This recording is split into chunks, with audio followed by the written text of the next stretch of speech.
Once you know the definition, you keep the definition in mind, and then you should be able to. Yeah, reading wise, it's pretty good, ma'am. But what happens is when we're trying to solve it, we're finding it, I'm finding it difficult.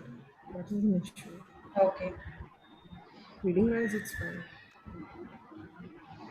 So maybe you should keep trying again and again, watch the videos again and again, or the live session videos. Yeah, that's what I'm doing. That's what. Ma'am, is there any books? Do you suggest any books for that?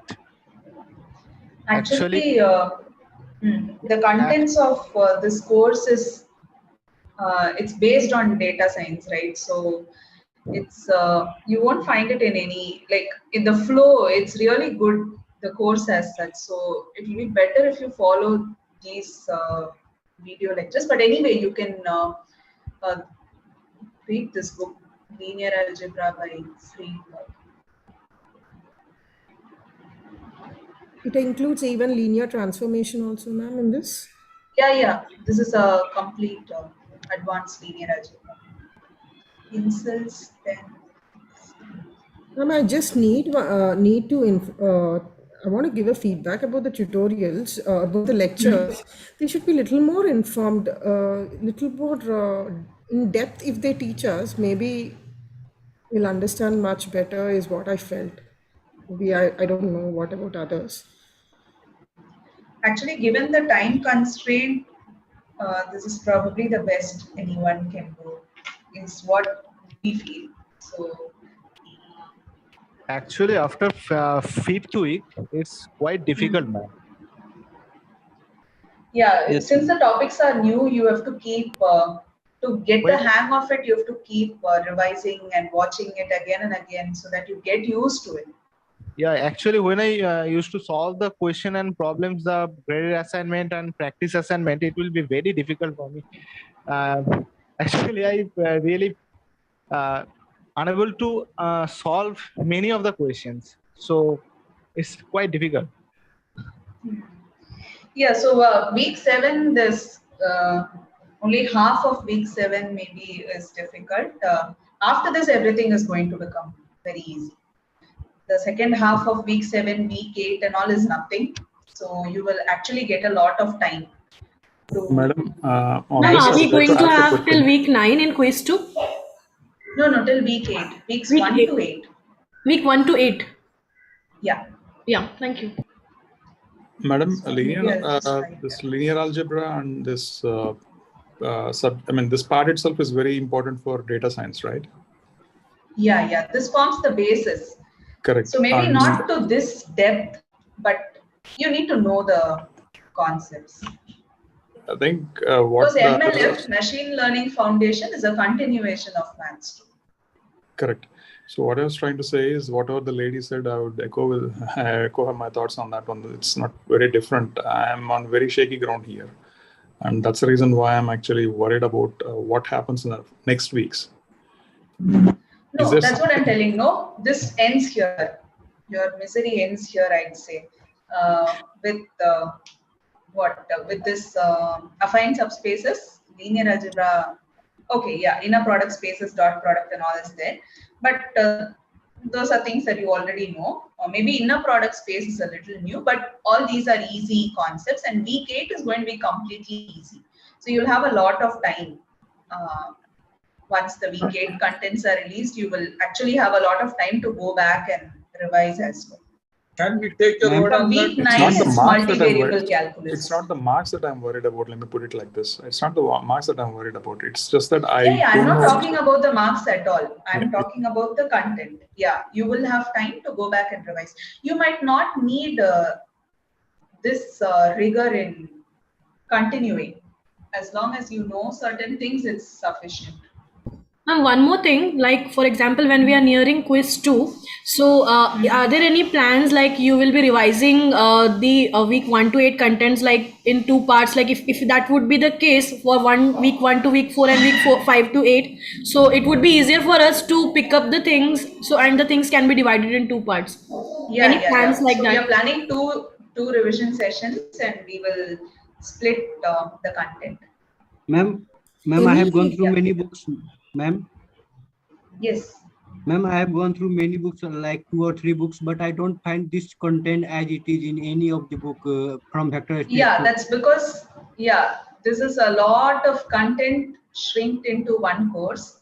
So the course that the videos that are available on the portal is the best thing that you can follow, and it's the flow and all is very good, and shrinking the entire linear algebra into one term is difficult, and I feel Saran has done an excellent job. So you should just take these videos and the tutorial videos and live sessions for reference. That should be enough actually. Okay. Yeah. Okay, then maybe we'll start off with week 7 contents. Ma'am, I have a small doubt. Yeah. Can I ask now? Very small, Yeah. initial small doubt. Actually, when we are taking Cartesian product now, we are not taking certain coordinates, madam. Like in Maths 1, we used to take coordinates 4, 5, and 6, 3. If they both are vectors in R2, then we are not taking x, y. X and y2 we are taking, whereas x1, x2 we are not taking that coordinate totally. Why so actually? No, that's because in R2 we represent any point as x comma y. Means it has an x coordinate and a y coordinate. So any point is represented as x comma y. It means that you have to move x distance on the x axis and y distance on the y axis, and the lines where these two lines intersect, that point is the coordinate x comma y. So the x coordinate is represented as x and the y coordinate is represented as y. So we always take that as reference. So if I want point 1, I take it as x1, y1, and point 2, I take it as x2, y2. There's no harm if you take it as x1, x2, y1, y2. It doesn't matter. It's just a notation that we are following. You can take x1, x2, y1, y2 as well. That's your question, right? Why aren't we taking x1, Right, x2, x1 y2? and x2 we are not taking. Yeah, ma'am. Yeah. No, the constraint with this is when you take x1, x2, y1, y2, after 26 alphabets, what will you do? But here you don't have that problem, right? Okay. Yeah. Okay. Okay, so in week 7, we are studying equivalent matrices, similar matrices. So the concept of equivalence and similarity of matrices is introduced. So when do you say two matrices are equivalent, and when do you say two matrices are similar? So as simple as that, equivalent matrices, two matrices are equivalent if one can be obtained from the other using row and column operations. So you have a matrix A, you perform certain row operations. So let's say you do some row operations. I'm just writing Ri, and then you get some other matrix. You do some other row operation on A dash, and then you get another A double dash, and then you do a column operation Ci, and so suppose you get the matrix B. So you perform a set of row and column operations on the matrix A to get the matrix B. So when this happens, you say that the matrix A and B are equivalent. So in this sense, are A and A dash equivalent? Yeah. Yes, ma'am. Yeah. They are also equivalent. In fact, every matrix that comes in between these are all equivalent matrices. So, we say that, yeah, A and B, two matrices are equivalent if you can obtain one of the matrices from the other by performing a set of row and column operations. So if this happens, you say that two matrices are equivalent. So when I have these row and column operations, I'm actually multiplying by certain matrices to get this, right? When I perform a row operation, I'm actually multiplying by some matrix to obtain this new matrix, right? We even know what that matrix is because the row operation that we are performing. With that, we can write down the matrix with which we are multiplying so that we obtain the next step matrix, right? Yes. Quite didn't get it what you told him. Can you repeat? Yeah. So when you perform certain row operation on a matrix, say you have 1, 2, 3, 4. Suppose I'm performing the operation R1 is replaced or R2 is replaced with R2 minus 3R1. So what we do is 1, 2, and then we get 3 minus 3, 4 minus 6 minus 2. So I'm performing a row operation on this matrix to get this matrix. In other words, can I tell that this matrix 1, 0, 2, minus 2 is obtained from 1, 2, 3, 4 by multiplying with a certain matrix? Okay, let's see what that matrix has to be. I'm doing R2 is minus 3 times R1. Yeah. So R1 remains as it is. So when you do row operations, you are pre-multiplying. 1, 2, 3, 4. R1 remains as it is, and then R2 is replaced with minus 3 times R1. R2 minus 3 times R1. So this is the matrix, right? R2. So when I multiply this matrix with this matrix, what am I actually doing? Minus 3 times the first row entry plus 1 times the second row entry. So am I doing R2 minus 3 R1 here? Yeah. Yes. Yeah. By multiplying this matrix with this one, I'm actually doing R2 minus 3 R1. So you're pre-multiplying by a matrix with some particular matrix based on what the row operation is to get this matrix. So you agree that at each stage, I'm going to multiply with some matrix or the other to get the next matrix, right? Yes.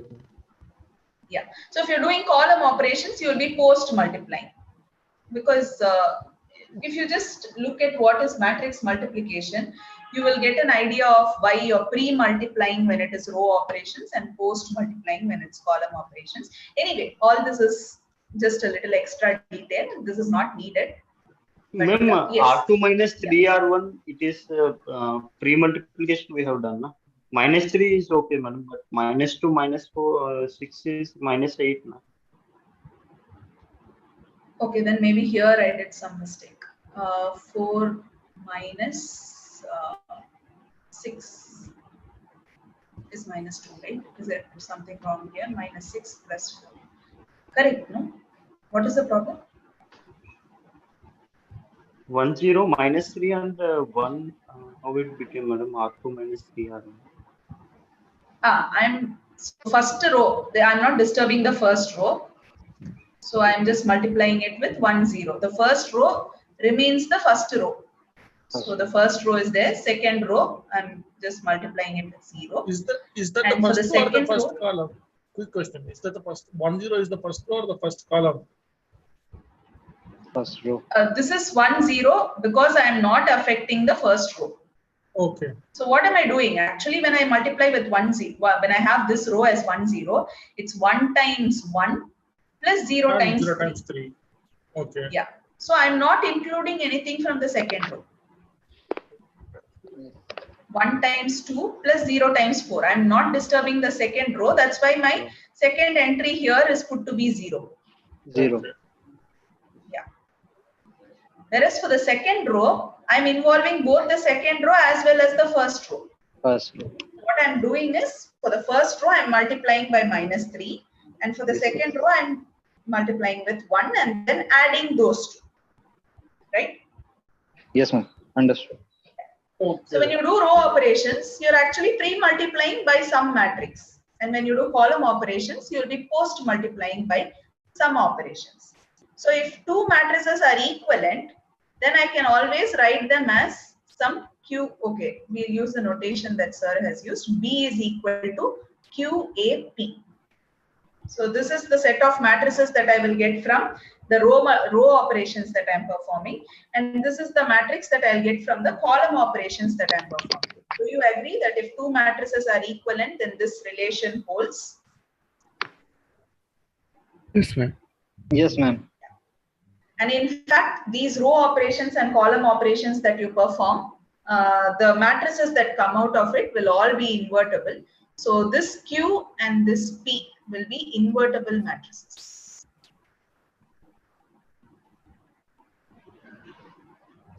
Ma'am, So can I ask a doubt?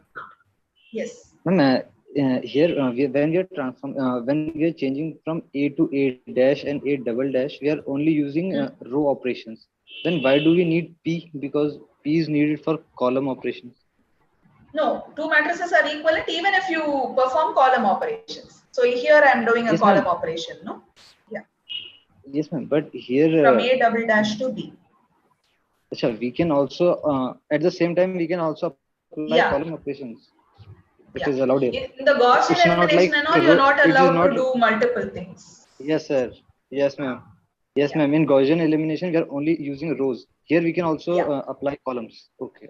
Yeah.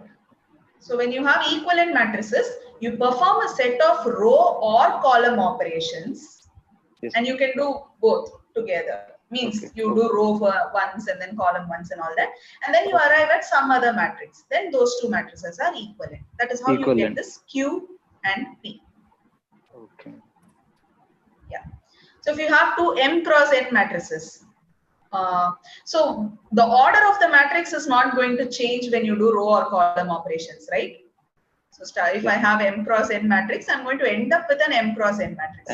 So you can talk about equivalence of two matrices of the same order. So two M cross N matrices are equivalent if we can write it as B is equal to QAP, where this Q and P should be invertible. And if they are invertible, obviously they have to be square matrices, right? Yes, ma'am. Because I'm talking about the determinant. Invertible means determinant is non-zero. So if we are talking about the determinant, they have to be square matrices. So, and I have A, which is M cross N, and B, which is M cross N. So A is also M cross N. So for P to be an invertible matrix and this matrix multiplication to hold, P has to be N cross N and Q has to be M cross N. So like that we get the order of P and Q as well, N cross N and M cross M.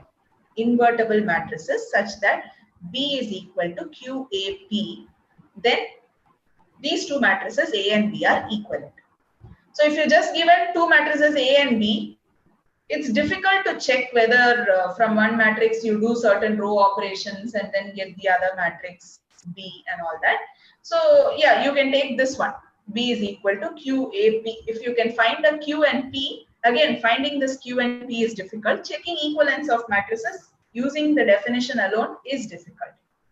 So yeah, but this is the formal definition. If you can find a Q and P, both invertible matrices, such that B is equal to QAP, then A is said to be equivalent to the matrix B. So yeah, this is it. And the very important characterization which makes equivalent matrices simpler to identify is this third one. So two matrices are equivalent if and only if they have the same rank. So when you do these row and column operations, the rank is not getting affected, right? Because starting from a matrix to find the rank, what you're actually doing is you're converting it into row echelon form and then finding the number of non-zero rows. So why are you telling that the final matrix, whatever is the rank of the final matrix, is the rank of the original matrix?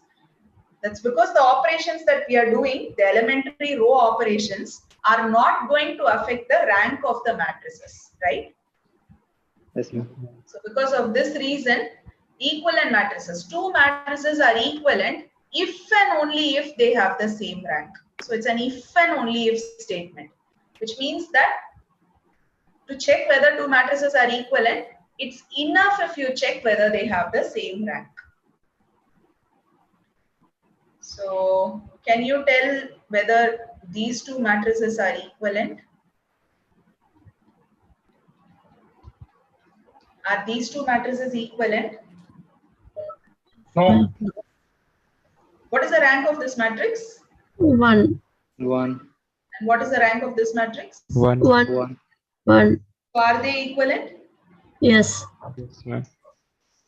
No. They Don't should have be to of be the same same M cross order. N. They have to Okay, be sir. of, yeah. Okay. So two matrices of the same order are equivalent if and only if they have the same rank. You cannot even compare these two matrices. See, that's what I said initially. Two M cross N matrices are equivalent. You can talk about two matrices of the same order being equivalent or not equivalent. You cannot talk about two random matrices being equivalent or not equivalent. So, yeah. In fact, you cannot find a Q and P such that this is equal to QAP, right? This is what, 3 cross 3. So P has to be 3 cross 3. Q also has to be 3 cross 3. This is not a 3 cross 3 matrix. So this is not okay. So two matrices of the same order are equivalent if and only if they have the same rank. So it's enough if you just check whether they have the same rank or not. There's nothing more that is needed. Okay. So what is, yes. Can I ask something? Yeah, sure. What you just said was if we had a basis for any vector space with 3 elements, v1, v2, v3. If we write that in a matrix form, then it will be equivalent to identity matrix because they have both same rank, 1, 1, and 3. Yeah, because if you have a basis, then Yes, you're going to get a linearly independent. Then yeah, it has and when you do rank. row operations and convert it into reduced row echelon form, you're going to get the identity matrix, right? Yes, ma'am. So it will have the the identity same. matrix Will be equivalent to that basis. Yeah, in fact, more similar. That's what. Okay, then it will be similar also. Yes, because it's a square. Yeah. Yes. Okay. So yes, how do equivalent matrices arise? So equivalent matrices are those matrices which come from the same linear transformation. So you know the matrix representation of a linear transformation, right? How to find the matrix representation of a linear transformation. Awesome. Yes? Yes, ma'am. So to find the matrix representation, you need a basis for the domain and a basis for the codomain. Only then you can write down the matrix of the linear transformation, right? Yes, ma'am. Yeah. So it is based, the matrix that you get is based on the basis. It is not independent of the basis. So suppose I have the linear transformation from R2 to R2 as T of x comma y is equal to say y comma x. So is this a linear transformation? Yeah. Yes, ma'am. Yes. Yeah, it is a linear transformation. It satisfies both the properties that a linear transformation should satisfy. Now, if I ask you to write down the matrix of this linear transformation, what will be your first question? What is the basis for the domain and the codomain? Yeah. Just given a transformation, you cannot write down the matrix of a linear transformation. The basis has to be mentioned. So suppose I say the standard ordered basis 1, 0, 0, 1 for both base the domain and codomain. Then what is going to be the matrix? What is T of 1, 0? 0, 1. 0, 1, 1, 0. 1, 0. So this is 0 times 1, 0 plus 1 times 0, 1. And T of 0, 1 is 1, 0. 1 times. So 1 times 1, 0 plus 0 times 0, 0, 1. 0, 1. So the matrix that I get is 0, 1, 1, 0. 0, 1, 1, 1, 0. 1, 0. Yeah. Now if I change the basis, say I say this basis for the domain and for the codomain it's a standard order basis. Then what is T of 1, 0? Again 0, 1. 0, 1. Yeah, so that's 0 times 1, 0 plus 1 times 0, 1. And T of 0, 1, 1, 1, 1, 1. 1, 1. 1, 1. 1. 1 Column times wise. 1 0 times this, plus 1 1 times times 0, 1. So the matrix here is 0, 1, 0, 1, 1, 1, 1. 1, 1. Yeah. So based on the basis, the matrices are going to be different. But these two matrices are going to be equivalent. So from the linear transformation, from the same linear transformation, you get two different matrices. Then those two matrices are going to be equivalent. When the two subspaces in this case, which is R squared to R2 to R2, in that case I can understand. Let's say they have defined specifically T is a transformation from V to W, where V has set of constraints and W has set of constraints. Does this still holds good? The equivalence of Yes. matrix. Yes. So this is a general statement. F from V to W, if it is a linear transformation, then based on the choice of basis for V and W, you're going to get different matrices. And those two matrices are going to be equivalent. So in that case, basically, if it is V to W, we can use any set of vectors, basis vectors of, let's say it's two-dimensional subspace to two-dimensional subspace. We can use any two-dimensional subspace to anything as a basis vectors for transformation. Yeah, Basically, you can choose any basis for the domain and any basis for the codomain. Okay. Thank you. Excuse me, ma'am. Yes. Yeah.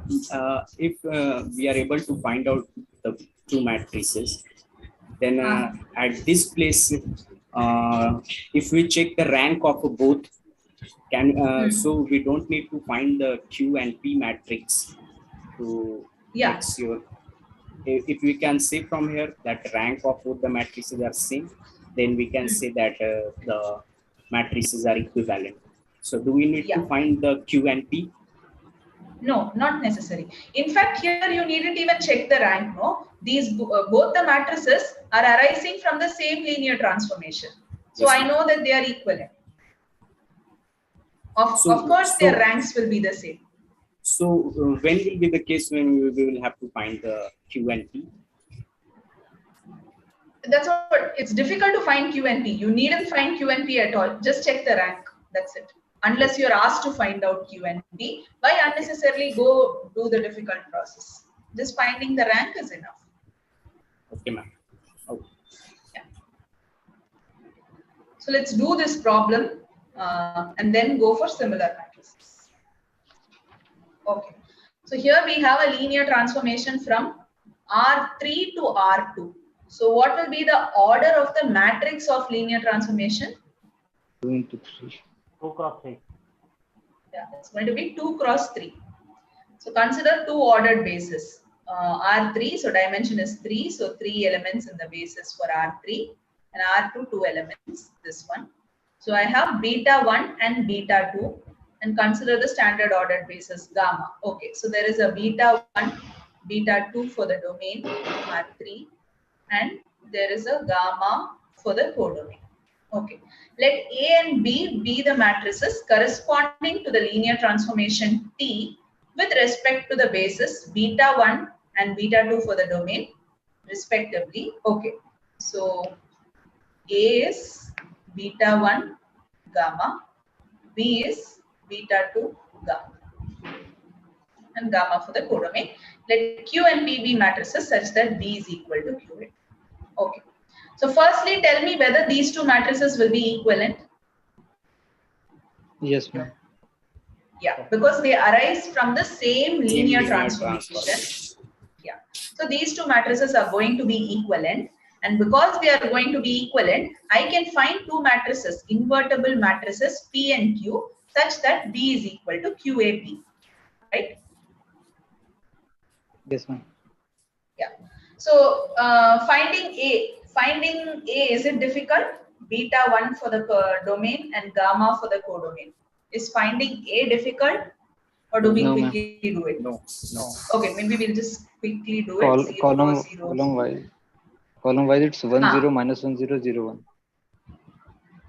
Okay, it's going to be a 2 cross 3 matrix, so it is not this, not this. We just need to check. Yes, The first column is Is different, so option it's 2. just enough if we check the Option first 2. column. Okay, so 1 minus 0, 1 plus 0 plus 0. Okay, so this is 1 times 1 0 plus 0 times 0 1.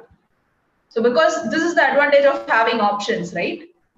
Yes. You just need to eliminate the wrong ones. Yeah, so just with one calculation, we know that option 2 is the right answer. So you can check that the other terms also satisfy. So we have got A. And how are we going to get B? Change Similar. the basis. Yes. Yeah, beta 2 and gamma. Is B available? Okay, B is not available, but anyway, you can get what B is. B is not necessary, I guess. So B, the matrix B can be obtained by taking beta 2 for the domain and gamma for the codomain. So now the next question is, which of the following matrices can be P? Okay, so what is the order of A? 2 cross 3. So what will be the order of B? 2 cos 3. Yeah, again from the same linear transformation. So the order is going to be the same. So B is equal to QAP. So this is 2 cross 3. What can be the order for 3? For P? 3 3 cross cross 3. 3. Yeah. For the matrix multiplication to be compatible, it should have 3 rows. And because P is a square matrix, it has to be 3 cross 3. And Q should be 2 cross 2. 3. Yeah. 2 cross 2. 2 cross 2. Yeah. So, yeah, there does not exist any P which satisfies this property. Is it true? False. No, ma'am. False. No, Is it we true? already know that A and B are equivalent. Yes, ma'am. Yes. So there exists Q and P. Yeah, there is always a Q and a P which will satisfy B is equal to QAP. And there are 3 cross 3 options. Okay, fine. So we need to check what are the possible, means which of the ones are possibly possible choices for P. Okay. So is there something that we can rule out with respect to determinant maybe? It has to be Yes, ma'am. invertible, It right? has to be invertible. Yes. Determinant cannot be 0. Yeah. Yeah, so is there any matrix with determinant 0? This one is non-zero determinant.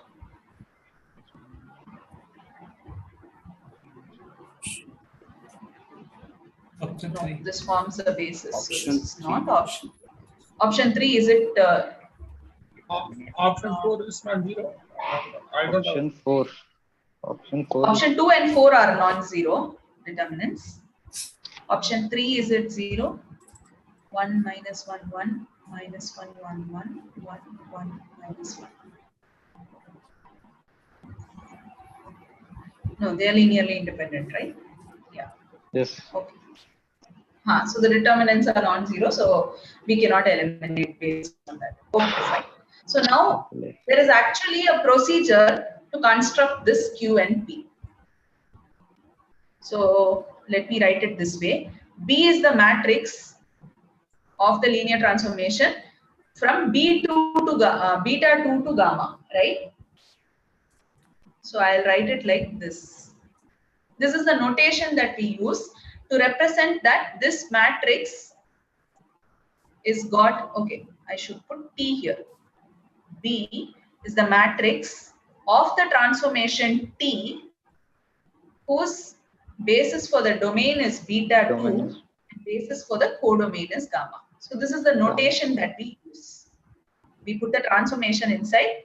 The basis for the domain is written as subscript and the basis for the codomain is written as superscript. So do you agree that this is B? Yes, ma'am. Yeah. So what is A? Matrix of T. Beta 1, 2. Beta 1, 2 gamma. Gamma. Yeah. So beta 1 to gamma. So that is the matrix P. And just give me 1 second.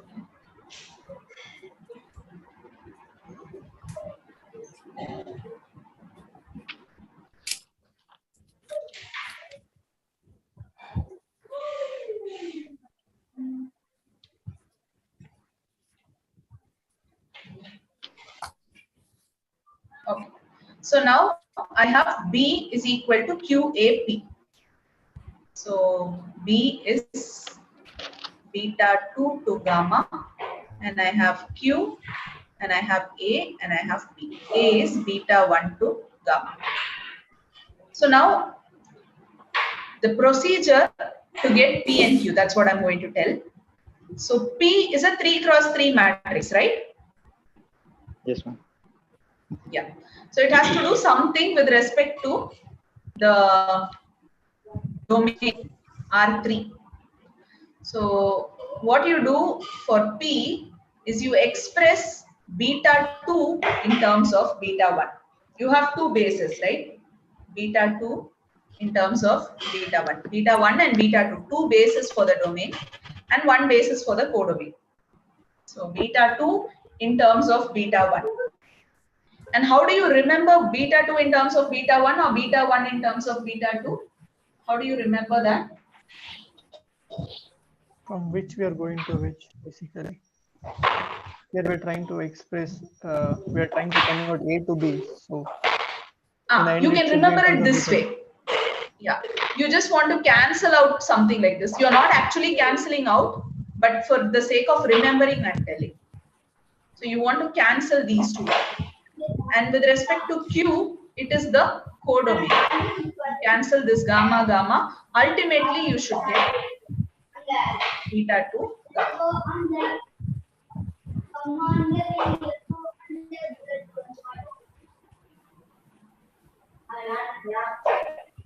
Is it clear? So in terms of Q, it will be the upper one should be the one which we need, right? It's like going in the line. Yeah. Okay. Yeah. So suppose we have beta 1, beta 2, gamma 1, gamma 2. This is domain and this is codomain. Say A is beta 1, gamma 1. B is beta 2, gamma 2. So what will P be? P should be beta 2 to beta 1. Beta 2 to beta 1. Beta 2 in terms of beta 1. So you write down beta 2 in terms of beta 1. And Q will be? Gamma 1 in terms of gamma 2. So you just, this is not any mathematical thing, but this is the easy way to remember. So you want this and this to be the same so that they cancel out in some sense. This and this to be the same. And you end up with this, what you want. So this cancelling out is not any mathematical logic. This is just for you to remember. So is it clear how to get P and Q? Yeah. Yeah. So again, finding out P and Q is difficult because it is not necessary that the basis is always given, right? Two matrices are equivalent. Just like that, if it's given, check whether two matrices are equivalent. It's not necessary that the linear transformation is given, the basis is given. So if the basis is given, then finding out P and Q is easy using this method. Otherwise, it is not, right? Yes. Ma'am, so in general, just go by the rank. Yeah. Ma'am, you explained here only the basis, how to find the Q and P basis. But are we going to get the answer for that question which we are trying to solve that? Yeah. That is why I explained this. Yeah. So to get P, what should we do? We should express beta 2 in terms of beta 1. Yeah. So this is how I'm going to get P. So what is beta 2? This one. 1, 0, 1, 0, 1, 1. 1, 0, 1, 0, 1, 1. And then 1, 1, 0. And then beta 1 is the order basis. Option 4 is there. Yeah. This in terms of the standard order basis. Did I write it correctly? Beta 2 in terms of beta 1. Yes.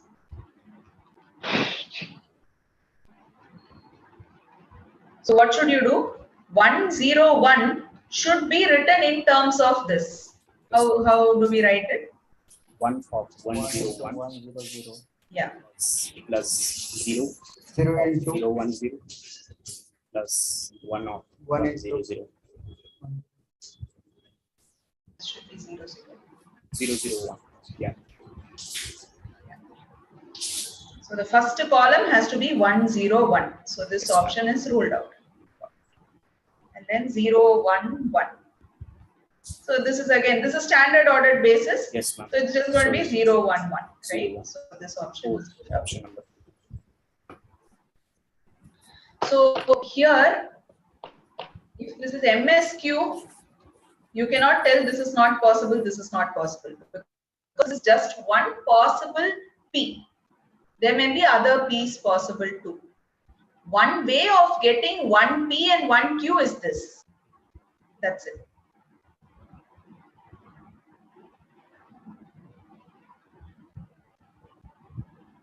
Is it clear? Yes. Yes.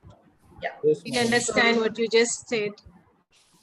So what I was telling is, if this is an MSQ, multiple select, if you have multiple correct options, you cannot rule out option 2 and option 3 just because they don't fall, they are not this matrix.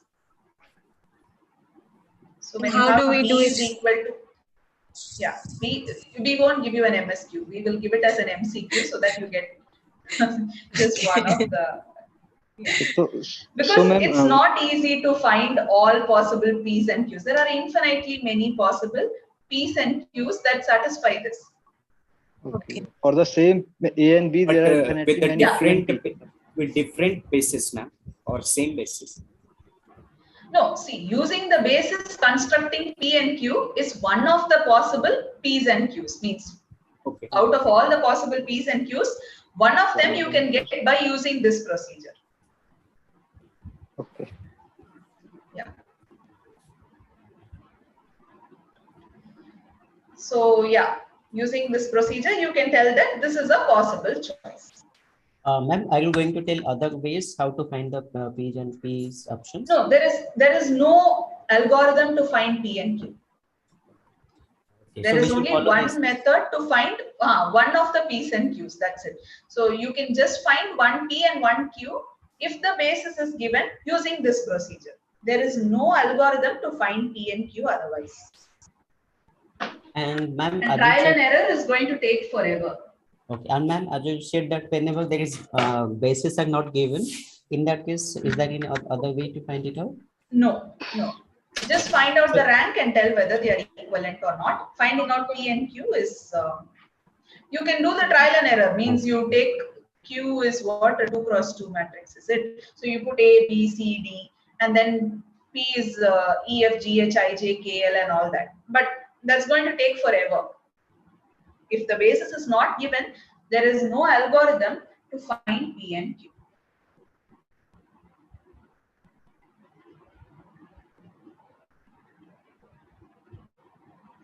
So is it clear how to get the P and Q if the basis is given? Yes, ma'am. Yeah. So if this is done, then what can be Q? First of all, Q is a 2 cross 2 matrix, right? Yes. Yes, ma'am. Yeah, because Q deals with the codomain, and here I have a basis, means a codomain is of dimension 2. So Q is dealing with the codomain. It is going to be 2 cross 2. So it's not this. One way of getting Q is to write gamma in terms of gamma, right? Yeah. So identity matrix. So Q can be the identity matrix. And is many Q Qs unique? are possible. No. It's unique. No, it is not. It will not be unique. Let me think of. So, what? For a given P, it should be unique, right, ma'am? Once P is given, Q is fixed. Okay. So, and it doesn't mean that it can be any two-dimensional basis vector. Can it be any any of the basis vectors? No? Two-dimensional basis vectors. No, once B is given, once this B is given, From this basis to this basis, that is fixed, right? Yeah. Yeah. No, what So I the meant basis is not given. You cannot tell Q in terms of the basis. Sorry, my You bad. told What I that meant was, can it be any two linearly independent 2D vectors? Q. No, not necessarily. Okay. And you told that we can find infinite P and Q. Yeah. So we cannot find. I am telling it is there. It is there, but we can find only one by using this process. This procedure. Yeah, but there is infinite. So how can the Q be unique? If the unique P is given, then on that we can say that for that Q will be unique. Yeah, in general Q is not unique, but once P is fixed, Q is fixed, right? Yeah. Okay. Or if Q is fixed, P is fixed. P is fixed. Yeah. Ma'am, in this case, Q is the identity matrix because gamma is the same for both. Yeah. But what this option says, fourth option, Q can be this matrix. It may be, we don't know. So what is A, what is B? But if you find, we will get it. Yeah, if you find A and B and use this as Q, what you should do is use this as Q and you should find out what is P, and you have to check whether that P is invertible or not. If it is invertible, then yes, it may be this as well. But again, for that also there is no straight algorithm or something, right? No. You just have to start with A, B, C, D. Yeah. Okay. So in this case, what do we say for option 4? Is it right or not? Yeah, you have to check. Can you quickly tell me what is a matrix A? 1, 0. Column wise 1, 0, minus 1, 1, 0. 0, Okay, 1. B. 0. Okay. B.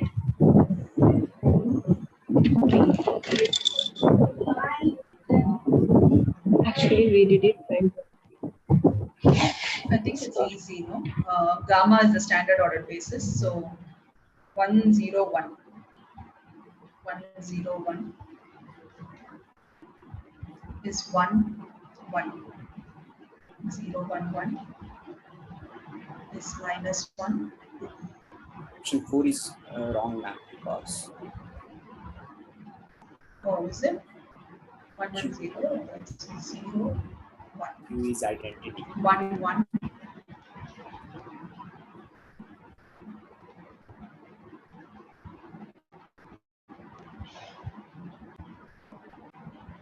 Minus 1. So what do we want? Q B is equal to QAP. Okay. So I want B is 1, 1 minus 1, 2, 0, 1 is equal to what is Q? 0, 1, 1, 0. A is 1 minus 1, 0, 0, 1, 1. And a P. A, B, C, D, E, F, G, H, I. So I want to find a P which is invertible. Okay, so let's solve this. 0. Q, I think the Q is what? 0, 0. Q is 0, 1, 1, 0. Identity matrix is fine. That we get from the basis, right? I'm checking for option 4. Yeah. Ma'am, but can't we say from the question that this is not the Q? No, how do you know? There are infinitely many Qs that satisfy B is equal to QAP. So you don't know if this Q is possible or not. We don't know. If the P is fixed, then this is fixed. If P is fixed, option 2 and option 3 are correct, right? So if which of the following statements is true about Q, given P obtained from option 3, question 2, then option 2 and 3 are right, right? So can't we use that information for option 4? No, it's not given, no. P is not given. In general, the question is which of the following statements are true about the matrix Q. So it is not given that the P matrix is what we obtained in the previous stage.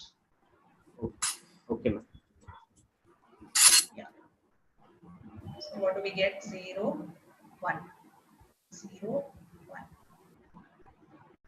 This is 1, 0. Minus 1. 0. And then A, B, C, D, E, F, G, H, I. So you're going to get at least 9 equations, I guess. Or how many? 2 cross 3. Oh, 2 cross 3, 6 equations. So you get D plus G. E plus H, F plus I. A minus D, B minus E, C minus F.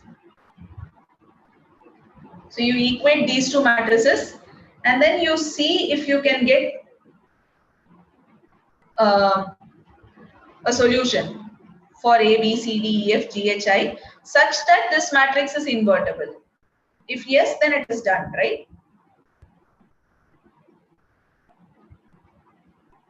Yeah.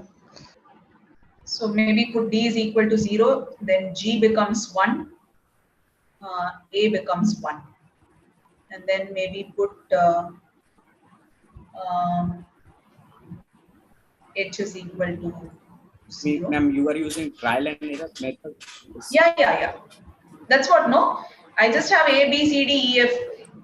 There are infinitely many solutions for the system, right? I just have D plus G is equal to 1. A minus D is equal to 1. So this is the only information I have about A, D and G. There's no other equation involving them, right? Yes, ma'am. So I have 3 variables and only 2 equations. So definitely there are infinitely many solutions, right? So this Q can be true. Can be true. Yeah. So you do this and then if you can find one set of numbers A to I such that it's invertible, this matrix, the P matrix, A, B, C, D, F, G, H, I is invertible, then that is a possible Q. Ma'am, like we are getting infinite solutions. In this case, value of A, D, G. So we can either unique solutions or infinite solutions. It means that it's an invertible matrix. So we can conclude that 0, 1, 1, 0 is a that option is can be an option for the option 4. No. This has nothing to do with system of linear equations. Are you telling that this system has infinitely many solutions? The system may have no solution also. If it has no solution, then there is no P satisfying this. So you cannot be this, right? Okay, so if we get infinite solutions or at unique solutions, then only we can conclude that you can be matrix of 0, 1, 1, 0. No, even you may get infinitely many solutions, but it may be the case that for all the infinitely many solutions, this matrix is not invertible. Even in that case, Q cannot be this. Then, ma'am, how do you conclude that option 4 will be correct? Because now we are arriving at a solution that yes. Just trial and error. That's what we are doing here. So what I'm putting, let's put the variables that are occurring commonly in both the equations. E to be 0. So then H has to be minus 1. B has to be 2. F to be 0. And this is all assumption. Okay, this is assumption. And then this is what we get. So if I put F is equal to 0, I becomes 0.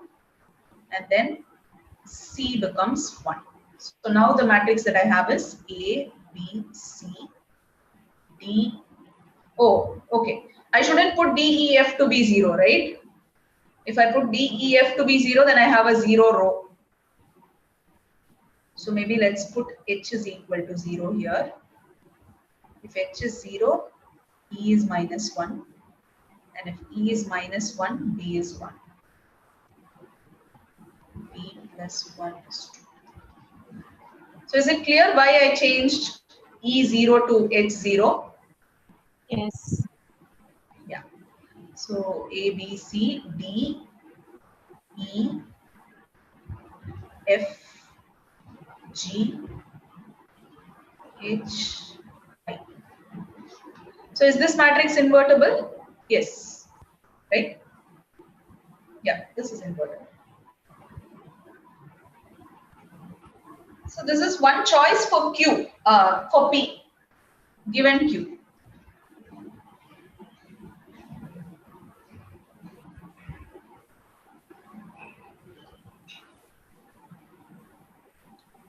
Yes, is it clear? Yeah. Yeah, but again, in this method, we just have to, like in the first scenario, if we come up with an set of A, B, C, D, E, F, G, H, I, which gives determinant as 0, then we have to keep checking, right, until we find some combination. Yeah, like, this is trial and error. Yes, that's what I said. There is no method to find like in a first iteration itself, if we get something like the one which you got, then we can be sure that this is the answer. But if we don't get, we'll end up checking until we get, because we are not sure. There can be some random we are not going combination. to ask you such questions. Means that is why there is a very nice characterization for equivalence of matrices, which is using rank. This problem is just for you to know what is happening. Okay. Yeah. Got it. So in the exam, you can just straight away go for rank. Two matrices of the same order are equivalent if and only if they have the same rank. Okay. Madam, hello, madam. Yes. Madam, can we find directly Q when two bases are given, like gamma 1 and gamma 2? Yeah, that's what I told here, right? This procedure. You write gamma 1 in terms of gamma 2. Okay. And then write down that matrix. What here, because only one base are given, so we cannot find this directly Q. In this problem, there is only one gamma. So you write gamma in terms of gamma. Okay. What is gamma in terms of gamma? Identity matrix, right? Identity matrix. Okay, madam. So is equivalent matrices clear? Yeah. So if you have the matrix of a linear transformation in terms of beta 2 for the domain and gamma 2 for the codomain, we can write it as what? A. A is the matrix of the transformation with beta 1 for the domain and gamma 1 for the codomain. So P is going to be the identity transformation with beta 1. So this is beta 1, beta 2.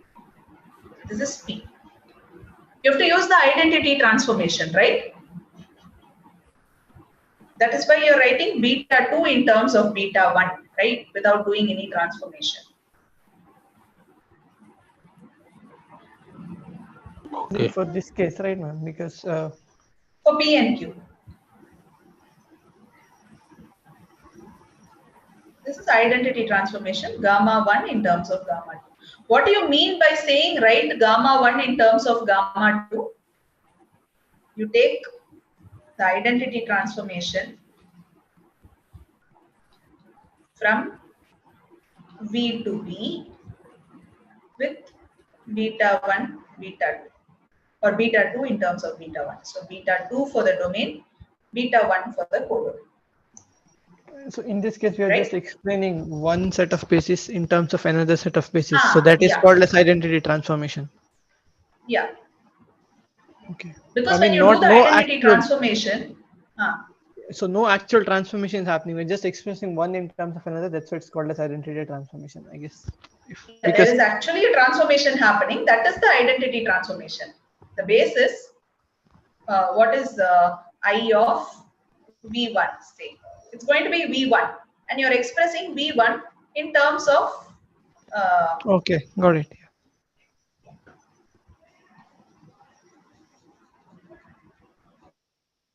Here, this is all that you have to remember. If this notation is difficult to remember, then this.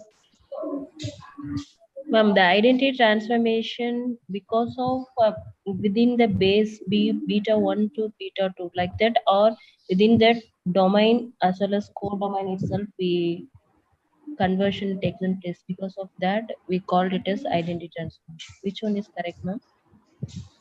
Identity transformation for identity transformation to happen, domain and codomain has to be the same, right? Because every element is getting fixed, so the domain and codomain has to be the same. You're writing some terms of the domain, means the basis terms of the domain in terms of the basis of the codomain. So what was your question? No. Identity transformation is because of within that beta 1 beta 2 in terms of beta 1, that within that domain itself we do that transformation. Because of that only it is called as identity transformation, isn't it? No, it is not called the identity transformation because of that. What you're actually doing, the back end work that is happening, is you're applying the identity transformation on the domain. And then you're applying the identity transformation on the codomain to get Q. So it's not called the identity transformation because this is happening. Identity transformation is always there, right? It's not specific to equivalent matrices or anything. I from V to V is identity transformation if I of V is equal to V for all V in V. This is identity transformation. This always existed.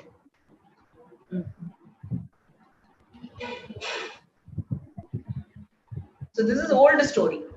Yeah, this is actually happening in the back end.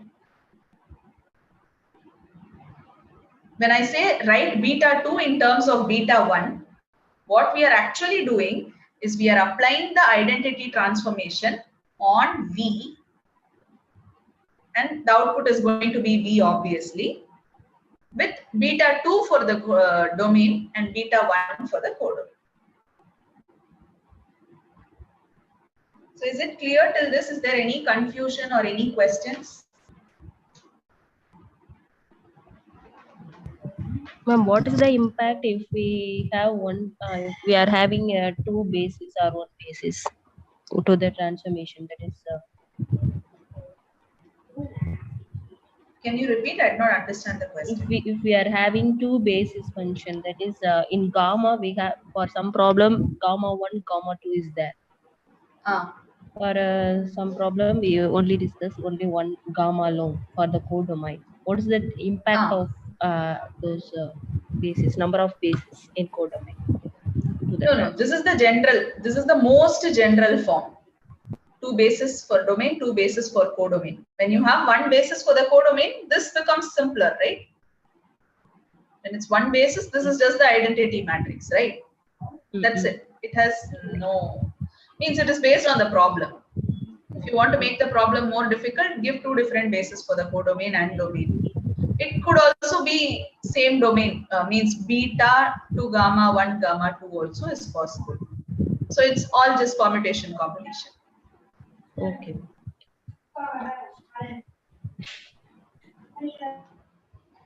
Okay, so shall we proceed to similar matrices? Yes, ma'am. Yes, ma'am. Okay. So similar matrices is something a little more than equivalent matrices. So similar matrices, what we saw for equivalent matrices is that if you have a basis for domain, codomain and all that, means if you have a linear transformation from V to W, then based on the basis we will get different matrices. Those matrices are equivalent. That is what was for equivalent matrices, right? So when we have similar matrices, what we have is the same vector space as the domain and codomain, and the same basis is considered for the domain and codomain at a time. So if I take a basis beta 1 for both the domain and codomain, I'm going to get a matrix of linear transformation, right?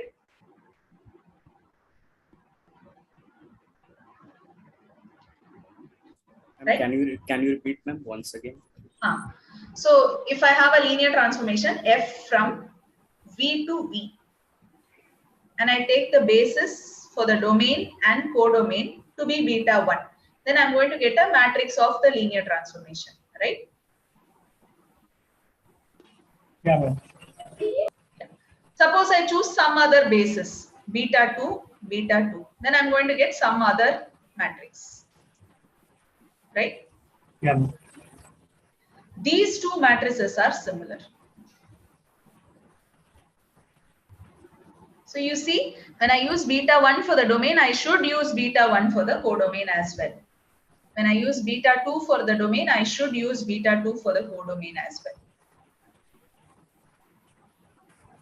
And these are always going to be square matrices, right? Yeah. Why will they be square matrices? Because the bases are the same here. I mean, let's say three independent vectors are matched to three independent. Then they have to be Yeah, it's square not matrices. because the bases are the same, but it's because the domain and codomain are the same. Yeah, okay. Yeah. Okay, ma'am. You can even define like this, right? B to B, beta 1 to beta 2. Like earlier, identity, we did no identity beta 1 in terms of beta. So this kind of definition is possible, but they are all square matrices because the domain and codomain have the same vector space. If they have the same vector space, the dimension is going to be the same. Because of that, I'm going to have an n cross n matrix, right? Isn't this going to be an identity transformation? No, why will it be an identity transformation? Means Because the function bases can are be not anything, same. no? No, see, this is something like this. You have f is defined as f of x comma y is equal to y comma x. So beta 1 says the standard ordered basis. Then what is f of 1, 0? 0, 1. F of 0, 1 is 1, 0. So the matrix is going to be 0, 1, 1, 0. This is not the identity matrix, right? The transformation is doing some effect on the basis vectors. Okay. When we took equivalent matrices, we took the transformation to be the identity transformation, right? When we wanted that P and Q. Yes. Yeah.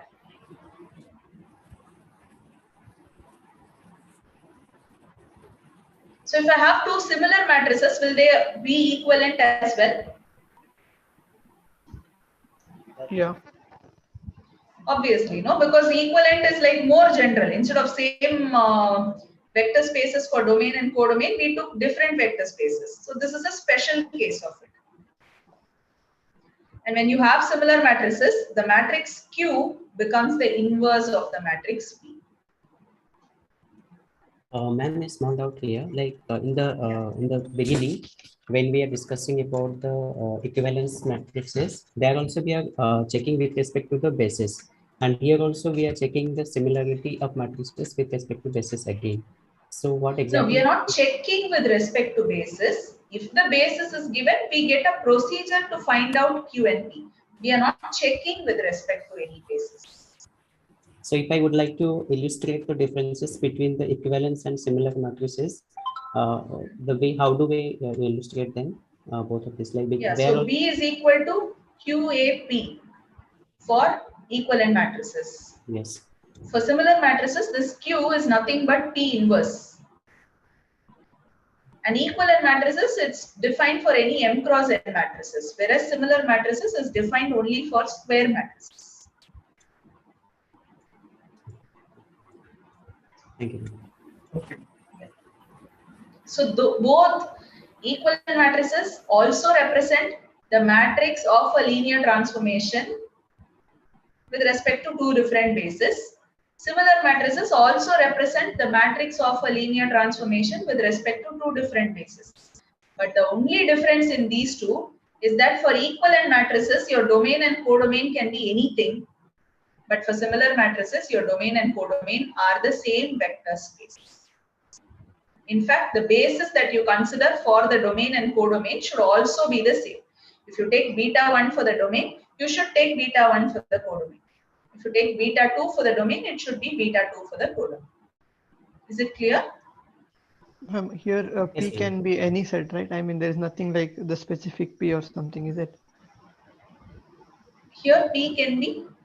Like there can be n number of P set, right? Here, B is equals to P inverse AP. Or Yeah, is yeah.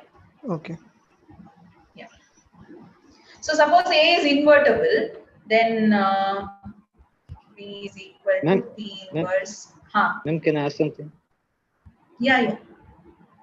Ma'am, if we have a function like we have written just above similar matrices, if we have a function like going from V to V, domain and codomain are same, but the bases are B1 and B2, then it will be a case of equivalent matrix and not of a similar matrix. Yeah. So you F from B to V, beta 1. Okay, let me have it here. And F yes, ma'am. beta 1, beta 2, 2. F beta 2, beta 1. These are not similar. Means you cannot tell. You have to check whether they are similar or not. You cannot tell from the concept that these two are similar. But these two will be equivalent, yes. Equivalent, surely, but they cannot. They are similar or not, we cannot tell. Yeah. They arise from the same linear transformation with respect to same basis. Yeah. See, same linear map under two different bases, in the sense that the beta beta is fixed, gamma gamma is fixed. Beta and gamma can be different. Once beta is fixed here, beta is fixed here as well. For the domain and the codomain, you take a vector space with the basis. Now you do a linear transformation on this. Yeah. So the codomain is also going to be B comma beta, means B with respect to beta. And in this case, how are we going to get P?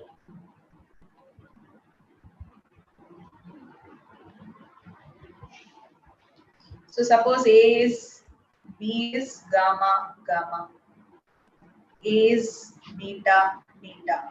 Oh, okay, or beta 1 beta 2.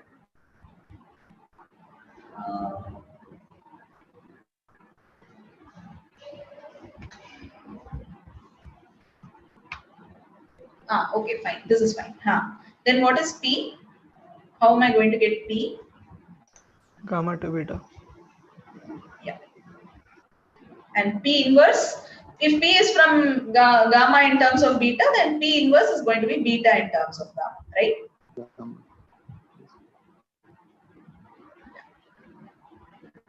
So in this, here also you can find a P using this method.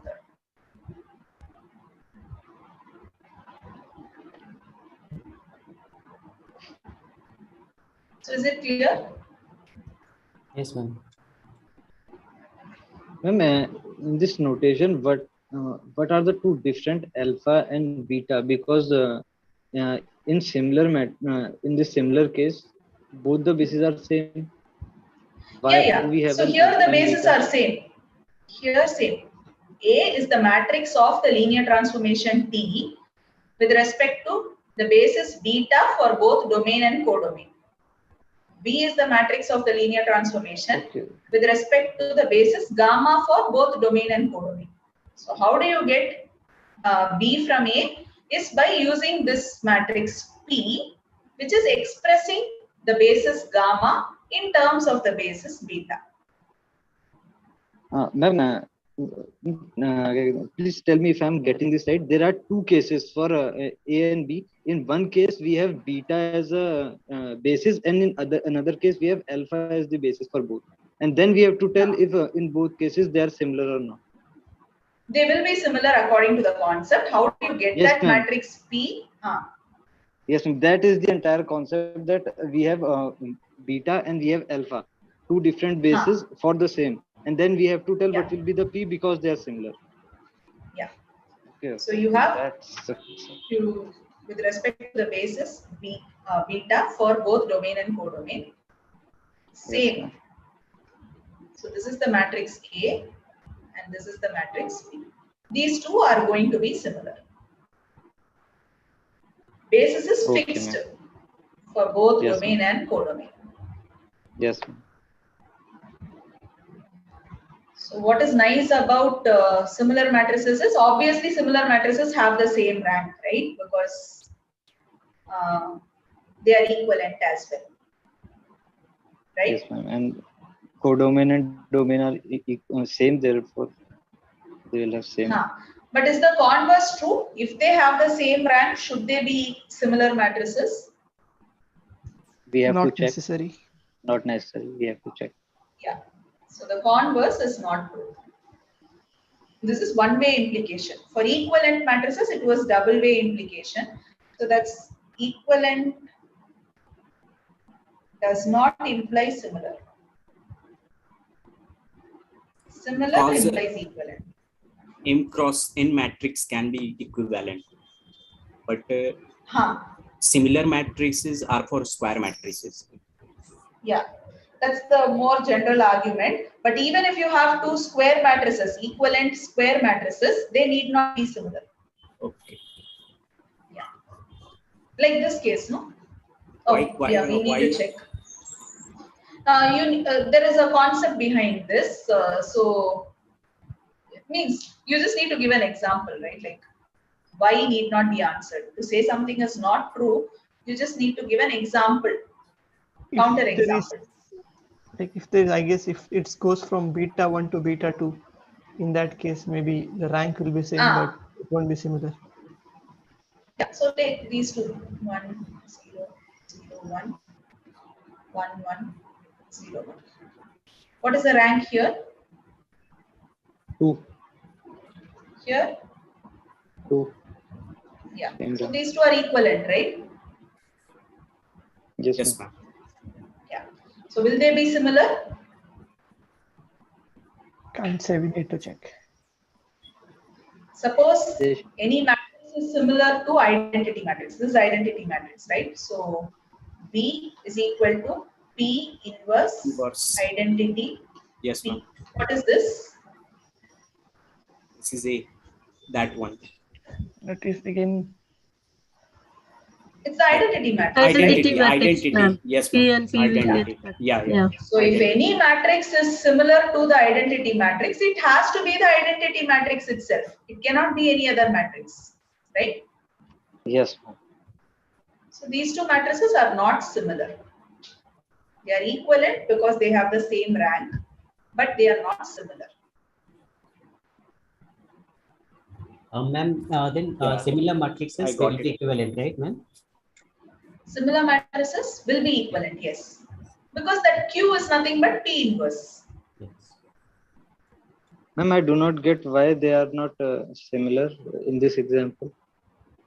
Suppose they are similar, then this matrix B, this is B, this is A.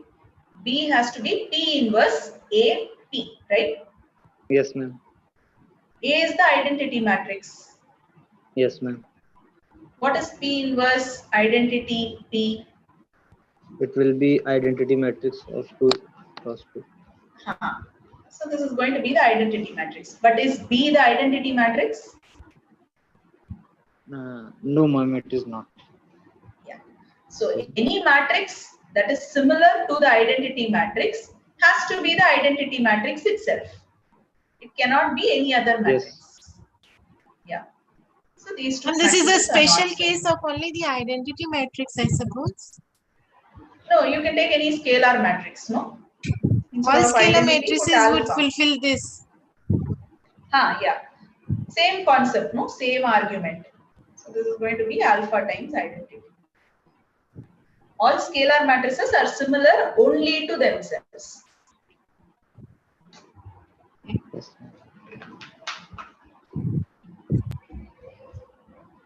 What's nice about similar matrices is that they have the same determinant. It's obvious, no? B is equal to P inverse AP. So determinant of B has to be determinant of P inverse AP. And we know that determinant of AB is determinant of A into determinant of B. So using that, you can expand.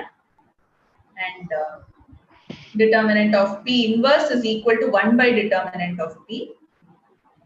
So you will get determinant of B is equal to determinant of A. So if we have two similar matrices, the determinants are equal.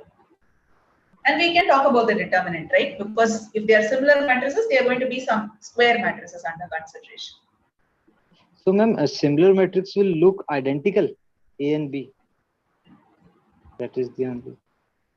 No, A need not be equal to B, but determinant of A will be equal to determinant of B.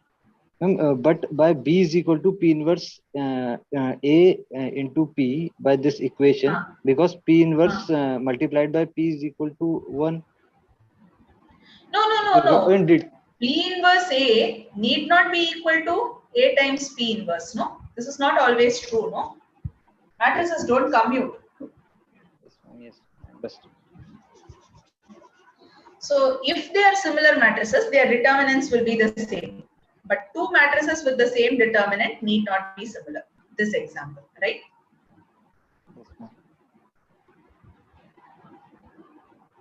So this is a one-way statement. If the matrices are similar, their determinant is the same. So can you tell that two matrices with different determinants cannot be similar? Yes, ma'am. They will not be similar if determinant are different. Yeah, because if they were similar, their determinants would have been the same, but that's not the case. So you can use this to check, to eliminate options. If determinants are not the same, then they cannot be similar. So you can eliminate those matrices whose determinants don't be the same. Ma'am, I have a question. In this equation, B is equal to P inverse multiplied by A multiplied by P. If we solve the right hand side, P inverse multiplied by A multiplied by P, then can't we multiply first P inverse into P directly? No, that's what. No, two matrices are not always commuting. So take 1, 1, 0, 1 and 2, 1, 3, 4. What is this? 2, 3. 3 plus 4, 7. 0, 1, 0, 4. What is 2, 3, 1, 4 and 1, 1, 0, 1? 2. They are not the same, right? The first entry itself is not the same. So A into B need not be equal to B into A. Yes, yeah, we cannot so shift them. We cannot shift them. Okay, I understand. But the determinant will be same because determinant already single number. Yes, ma'am. I understand. And you can also tell the trace of similar matrices will be equal. What is trace? Sum of diagonal elements. Sum of all the diagonal elements. Yeah, sum of diagonal entries. This will also be the same. So this similar matrices will have same eigenvalues. So eigenvalues is the concept with which machine learning foundation will start. So that is why all this is studied. Ma'am, let us say we have given two matrices, and one way you told that if you calculate the determinant of both the matrices, if they are coming to equal, then we can say similar. So any one No. If the determinants are equal, you cannot tell whether they are similar or not. Here the determinants are equal, no? The determinant here. So we need to check all the properties, like they have to be similar rank, and third is that traces has to be equal. So all the three properties has to satisfy. After that only we can conclude they are similar. No. Even if all these three properties are satisfied, you cannot tell anything. You have to find a P such that B is equal to P inverse A. Or you can shift this into some other equation, no? BP or what? PB is equal to AB, right? Yes, ma'am. Yeah. Take P, A, B, C, D, and then multiply both sides and then equate. You'll get some values for A, B, C, D. Okay. So this is the like the PB is equal to AP, like that B is equal to P inverse AP. That equation has to satisfy. We need to check that one. Yeah. So, ma'am, if these are similar matrices B and A, then all the three properties will satisfy. But if all these three properties are satisfying somewhere, that does not imply that it is a similar matrix. Yeah. Okay. Only in one direction it is going. Yeah. Okay. Yes, ma'am. Thank you. Similar implies these. Okay.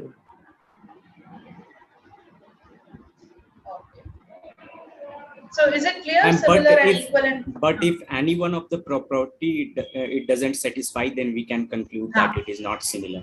Not similar. Yeah. Yeah. Okay. Okay. Yes.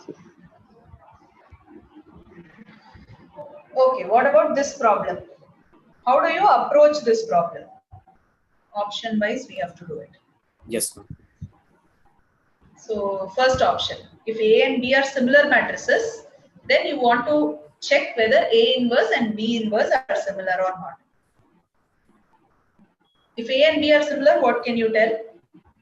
I can write B in the form of P inverse A into P. Yeah.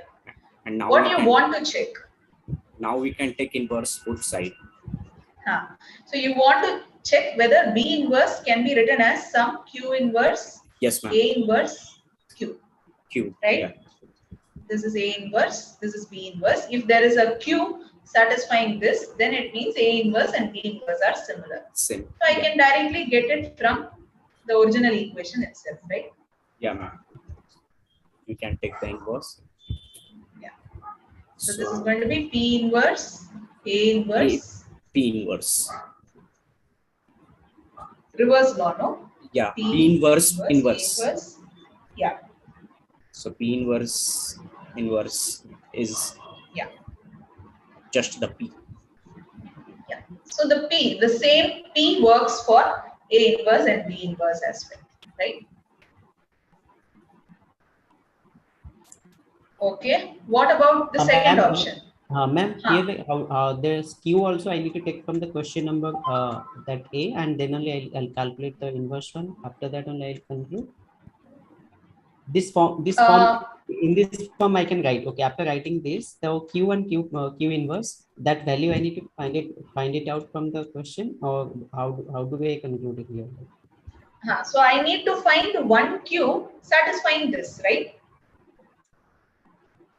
So I don't know what A is, I don't know what B is, but I know that A and B are similar, right?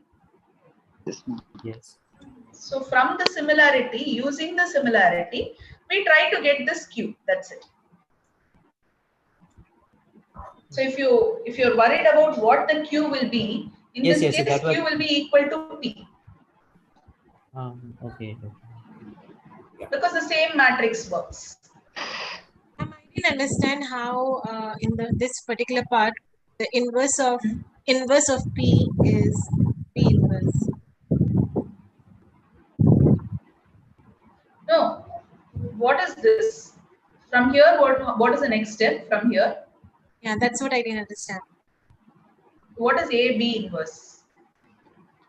B inverse into A inverse. B inverse. Yeah. That's what I did here. So it's going to be P inverse, A inverse, P inverse inverse. Is it clear now? Yes, ma'am. Yeah. Okay. So second option, A and B are similar matrices. I want to check whether A squared and B squared are similar. And we can again write in that way and take a square both side. Now I can multiply with B. I want to connect B squared, right? So B into B. Yeah. So this is P inverse AP into P inverse AP. So P inverse is identity. So I'll get A squared. Yeah. So B squared and A squared are similar. Again, the same matrix P works. Right?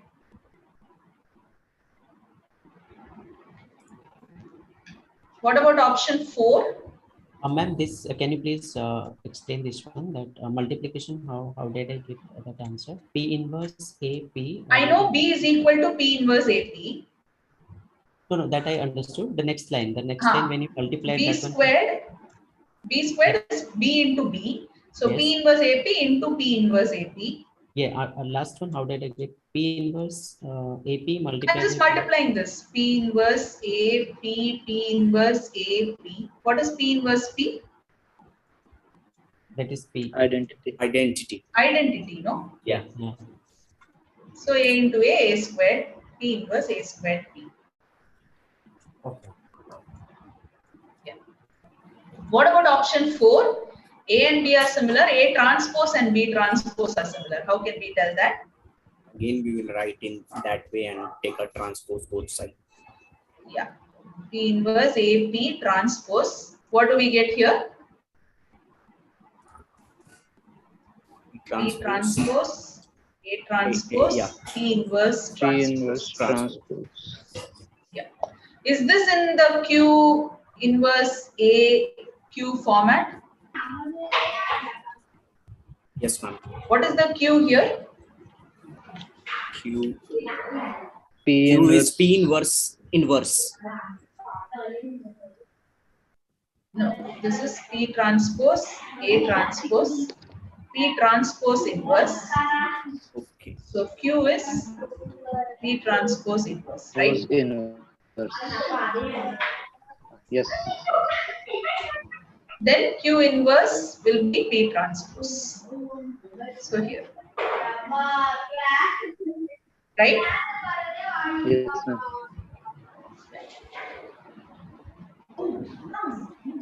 What about option 3?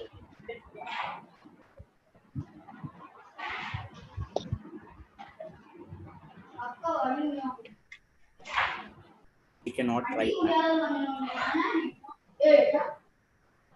If you cannot, if it's not true, then you have to give a counter example.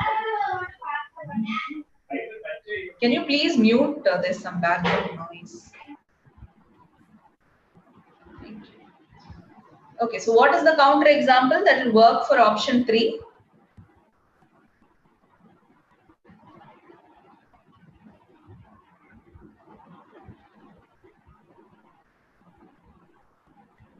Am I audible? Root can Yeah, have yeah. two Yeah, ma'am. answers, positive and negative. Which one? No, maybe I'm wrong. I just thought of taking a root of them. So Yeah, but the square root of matrices is not. yeah, that's what. But you're actually right. Like you can take the same matrix, means A squared and B squared to be the identity matrix, and then A and B can be different, right? Yes. This is the simplest thing you can think of. Say -1. Square of this is also identity, square of this is also identity. Right? Yeah. So the determinants are different here, so these two cannot be similar.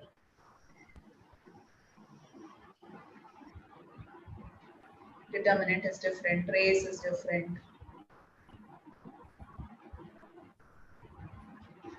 In equivalence, there was a way to tell, like if they both have same rank and the same order, then both were equivalent. But in similar, there is nothing like that, right? We can just say the there's nothing property. like that.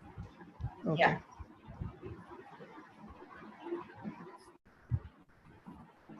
Okay, so is it clear? Equivalent matrices and similar matrices? Yes, ma'am. Shall we proceed to affine spaces? Yes, ma'am. Okay. Yes, ma'am. So what is an affine subspace?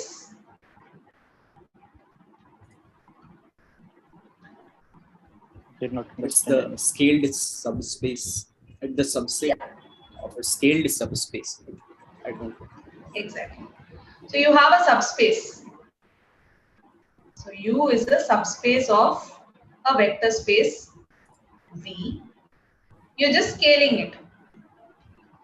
A linear means you're translating it, not scaling, translating, right? You're adding a vector. That's it. Then this is an affine subspace. So if I take R2, what are the subspaces of R2? Subspaces of R2 is 0, line passing through 0, and the entire space. Entire R2. Yeah. Yeah. Yes, ma'am. So suppose I have a line passing through the origin. What is the dimension of this subspace? 1. Yeah, like 1 dimension. So you just take another point V, say V is this.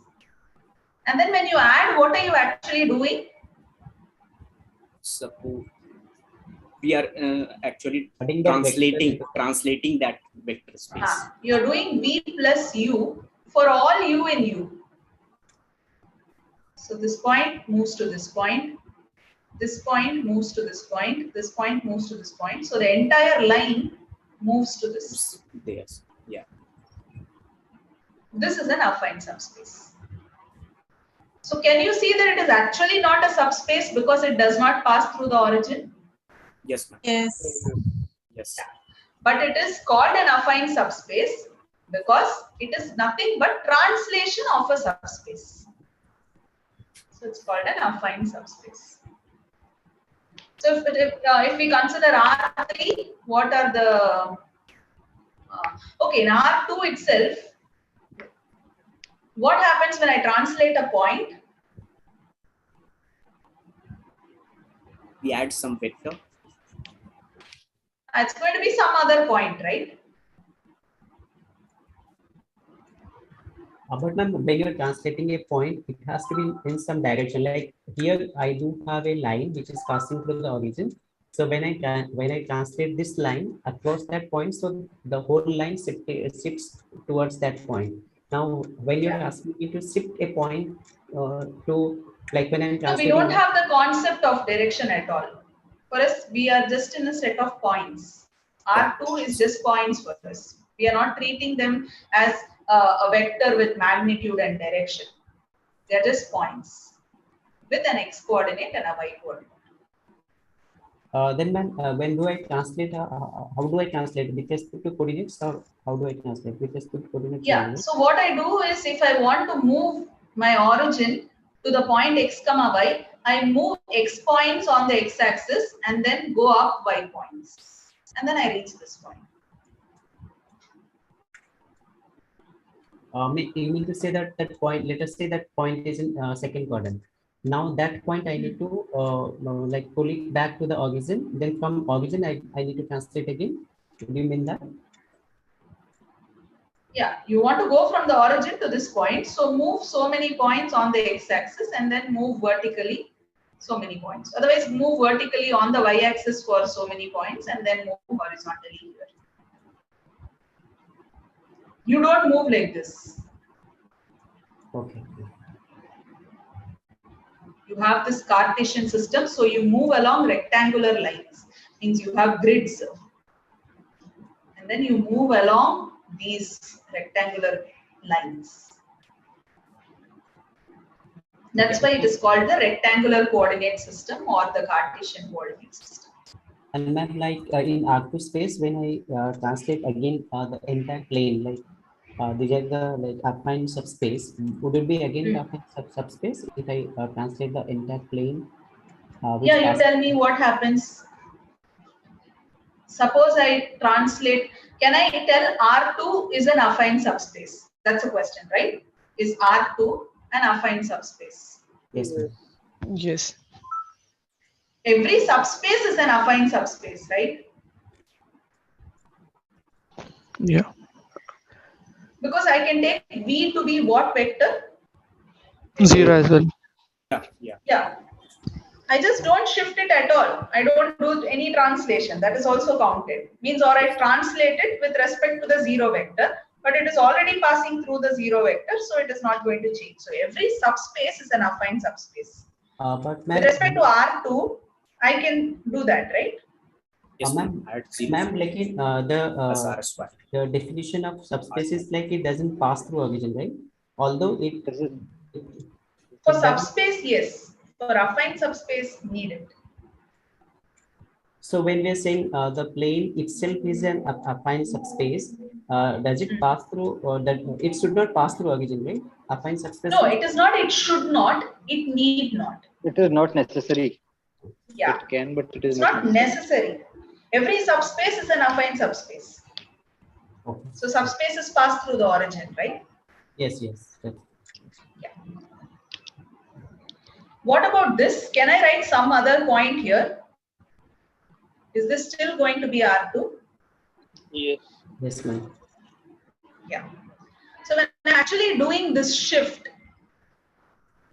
is this V unique? No, ma'am. V can be any value. Yeah, I can choose any other vector on this line and then add, right? I'm still going to pull it here. Yes. Yes. So this V need not be unique. But what about U? It should be unique, ma'am. Yeah, the U will be unique because when you push it back such that it passes through the origin, it has to be the same line, right? It cannot be some other line. So suppose I have this line and then I can shift it to this portion either by adding this vector or by adding this vector or this vector or this vector. In fact, any vector on this line I add, I'm going to pull this line to this line, right? Yes. Yeah, but I cannot have two different U's. So suppose I have a point here. I want to bring the subspace. I want to come to this line. Then it definitely has to start from this line, right? It cannot start from this line and then reach this line, right? Yes. So when you translate it back to the origin, it's always going to be the same U. So the subspace that we start with will be the same. You cannot have U dash, but you can have V dash plus U. V and V dash are not equal. Madam, just curiosity, why is rotation not possible? No, affine subspaces are defined as translations of subspaces. Yeah. Okay. Ma'am, that the first one that V dash you wrote on, what exactly that means? Which one? Which one? Can you please? V dash. This U is like U is the reference subspace from which I am just extrapolating that one. But what about the V? Is it only the point line or something? The V So V dash is a point in R2 now, right? Okay. So that point could be like new point or like any point which I am adding into that space. So, okay. Yeah. So I want to translate this line and move it here. So to bring it here, I can add every point on this subspace with this point and still bring it to this line, right? Yes. Or I don't like this point. I'm choosing this point. Now if I add every point on this line with this line, will I still reach this line? Yes. The baseline I can reach. Yeah. So I take any point on this line and add it to this subspace. I'm still going to get the same line. So the point that I'm choosing to add to the subspace is not unique. I can choose any point on this line, right? Yes. Yeah. So this can be V plus U, V dash plus U, where V and V dash are different. But the subspace that we originally started with is the same. It has to be the same. So when I have, But ma'am, line can vary, ma'am, according to slope. So you can also, we can take also. You can vary, I agree. But if I want this line, I cannot move any other line to get this line, right? I can move only this line passing through the origin to get this line. But we can take different U also, no? No, suppose I'm taking different U. I want this line. I'm taking U to be this. Yeah. Can I get this line? No. Just by translating. No, right? Yeah. I'm allowed only to move this way, this way. I'm only allowed to translate. I'm not allowed to rotate. Okay, translate. That's why U is unique. Yeah. You have a rod like this, you're allowed to move it this way or this way. You're not allowed to do any rotation. Okay. And V is a real number? No, V belongs to the vector space. So whatever is the vector space. Here for us, V belongs to R2. Okay. I didn't understand. Yeah. U is a subspace of V. Right. So if V is a real number, how do you add these two? There's no concept of adding a real number with a vector, right?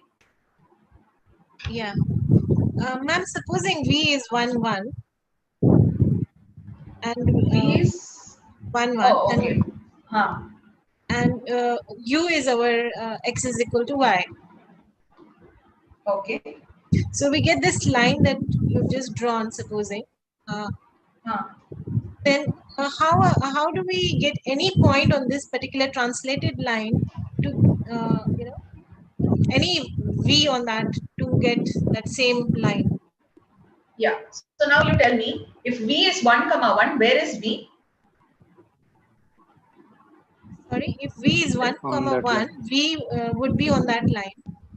Just now if you directly add, parallel to the origin, I suppose. It is already on this line, right? Yes. So is V plus U going to make any difference?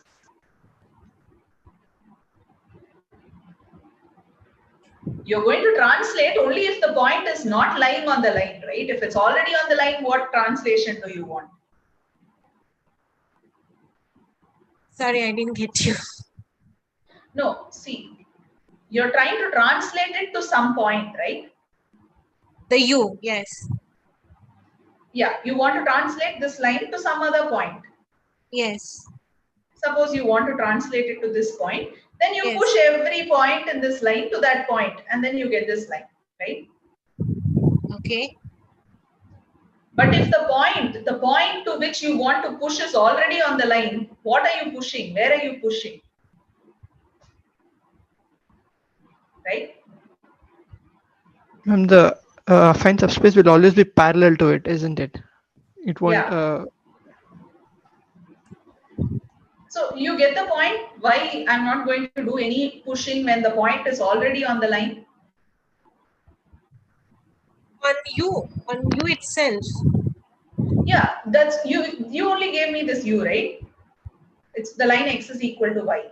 Yeah, and we took V as 1, 1, which is actually on the U itself. Yeah.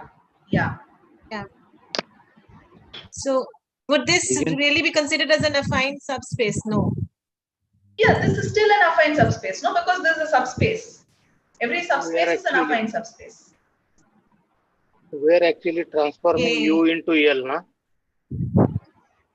So U remains U. U remains U. Here U into L. Yes. So we're adding 0, Why it is nothing but U itself. Okay, so I think I took the wrong V. Supposing we took another V, let's say 2, 3. Okay.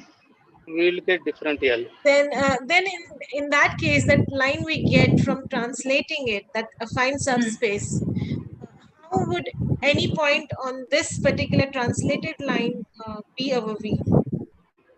We will get different subspace, different We'll L. get different subspace.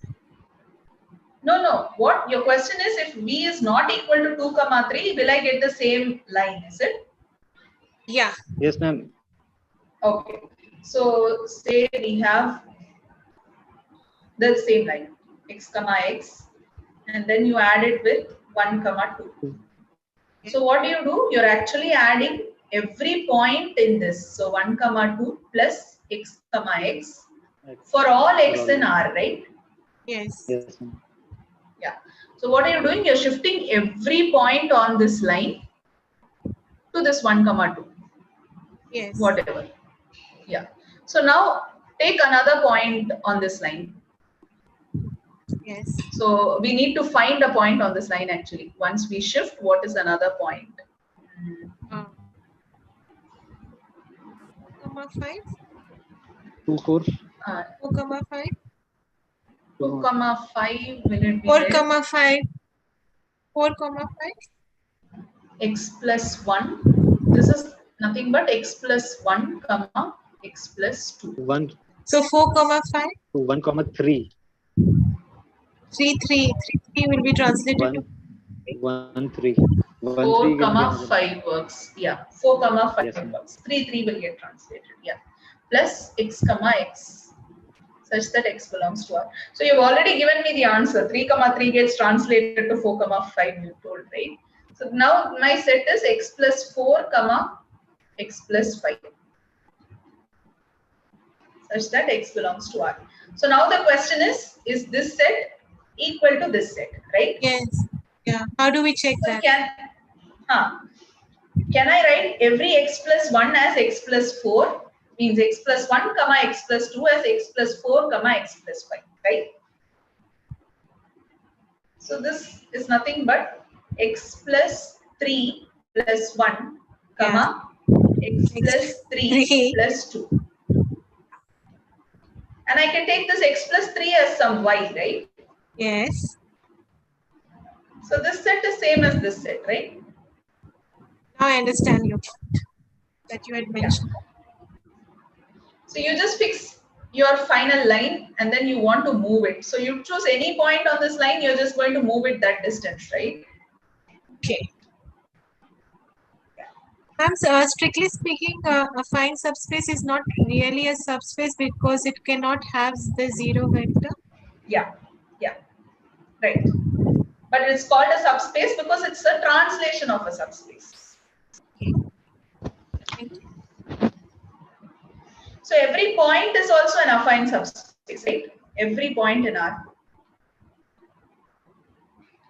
Because I can write it as 0, comma 0 plus x comma y plus the subspace U, which is nothing but 0, comma 0. Yes. So I have a subspace and then a point which is added to it. So this is an affine subspace. Even 0, comma 0? Yeah, 0, comma 0, it is a subspace itself. So obviously it is an affine subspace. Okay.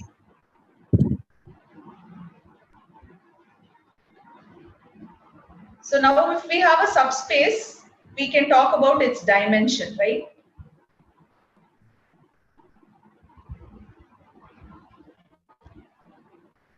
We can talk about the dimension of a subspace, right? It will be same as L. subspace. No, in general, if we have a subspace, I can talk about dimension because a subspace is a vector space. It will have a basis, number of elements in the basis, dimension and all that. So that dimension, so dimension of an affine subspace,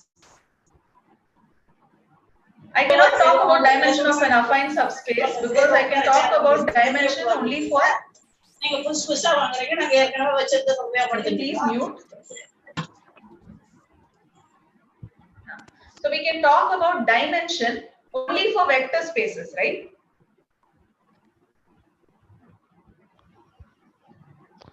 But my affine subspace is not a vector space. Since it doesn't have any origin. Yeah, it is No not direction. a vector space. Just But a still we collection can of talk about, but still we can in some sense call it dimension, which is defined as the dimension of the underlying subspace. That U is unique, right? The subspace, underlying subspace is unique. So the dimension of that subspace is taken as the dimension of the affine subspace. Even though there is, that's what, it's quoted, dimension in some sense. We are defining the dimension of an affine subspace to be the dimension of the underlying subspace.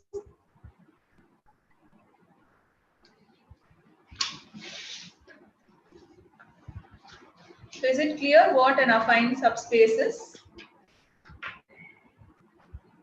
Yes, ma'am. Ma'am, may I ask a question? Yeah, sure, please. Ma'am, in this where U is a trivial subspace 0, 0. In this case, XY will be unique.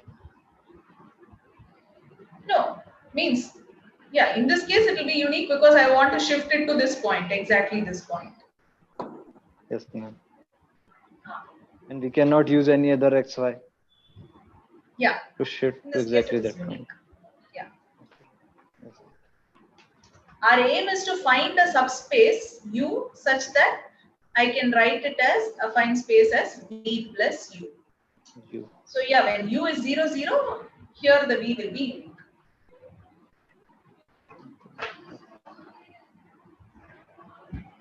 So is it clear what an affine subspace is? Yes, ma'am. It's nothing but translation of a subspace. So So in R3, points, lines shifted from the origin, planes lifted above, below, all these are affine subspaces, right? Yes, ma'am. So this concept of affine subspace, you will see it when you do multivariable calculus. We study what are called as tangent planes, tangent lines and all that. So those will be affine subspaces. So when we do that, we mention it again. Ma'am, could you repeat that? So when we are doing multivariable calculus, suppose you have a curve and then you draw the tangent to this curve. This is not a subspace, right? This is a line in R2. This is not a subspace because it does not pass through the origin, right? Yes. Yes, ma'am. But this is an affine space, right?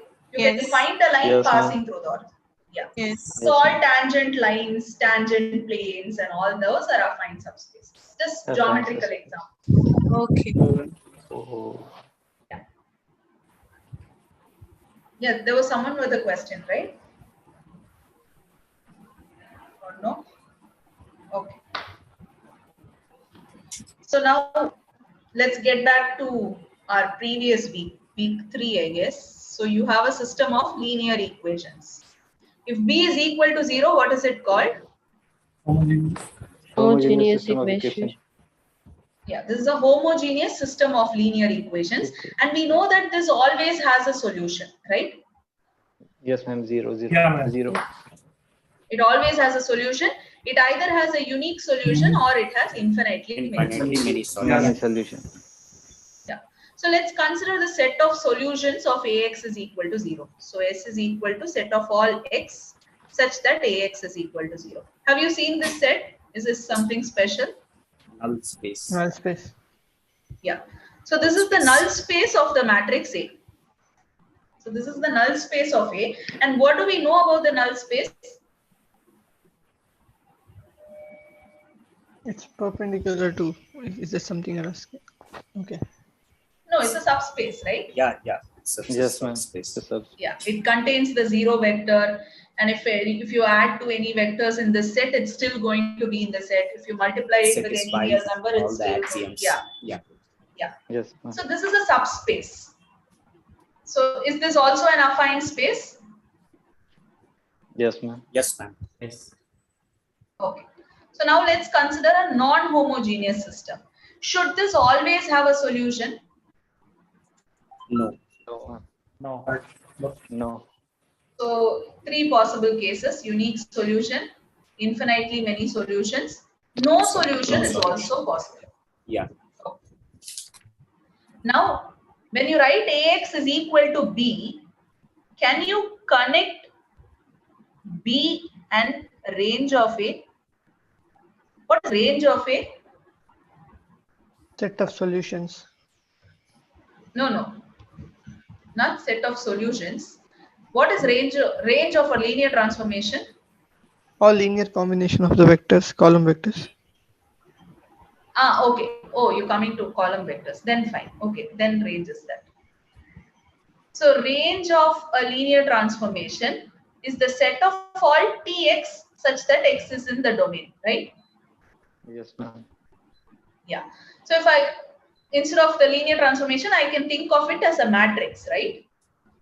Yes, ma'am. I can see every linear transformation as a matrix. Independent So the variable. range of this matrix, the range of the matrix is nothing but the set of all Ax such that x belongs to whatever, Rn, whatever. M cross n means it's going to be in Rn. M cross n means it's going to be in Rn. Agreed? Yes, ma'am. You just multiply the matrix with every vector possible. That's it. So what does this say? If this has a solution, what does it mean?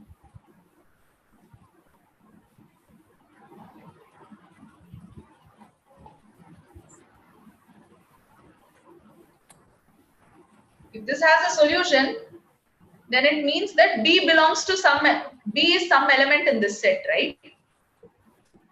Yes, ma'am. Yes. Yeah. Yes. So if B is in range of A, only then there will be a solution. Yes, ma'am. And what is range of A?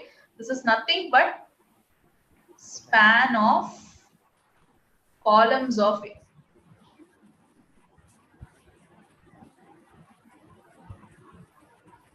It is not clear, madam. Okay. Repeat once. So yeah. So is this portion clear? Ax is equal to B may have a unique solution, infinitely many solutions, or no solution, right? Yes. Yeah. Yes. Is range of a linear transformation clear? This is what we defined in the previous week. Range of a linear transformation is nothing but the set of all Tx, such that x varies in the domain, right? Okay. So now I am looking at what is range of a matrix. So every linear transformation can be thought of as a matrix, right? Yeah. Yes, ma'am. Yeah. So the range of the linear of the matrix is nothing but, instead of T, I'll put Ax. I'll multiply the matrix A with every possible vector. That is my range. That's it. Madam, in terms of range, if you talk about it, isn't it the codomain we are saying? Isn't it the image? Yeah, this is a subset of the codomain. Yes. Range of a matrix is column. I think column. Span of its columns. Okay. You take the columns, you take the span. So you'll get a subspace. That is the range. Okay. And because B is a linear combination of columns of A. Okay. If B is a linear combination of columns of A. Yeah. Then Ax is equal to B will have a solution, right? Okay, madam. Yeah, if B is in this set, only then there is a solution, right? Because B will be equal to some A times X.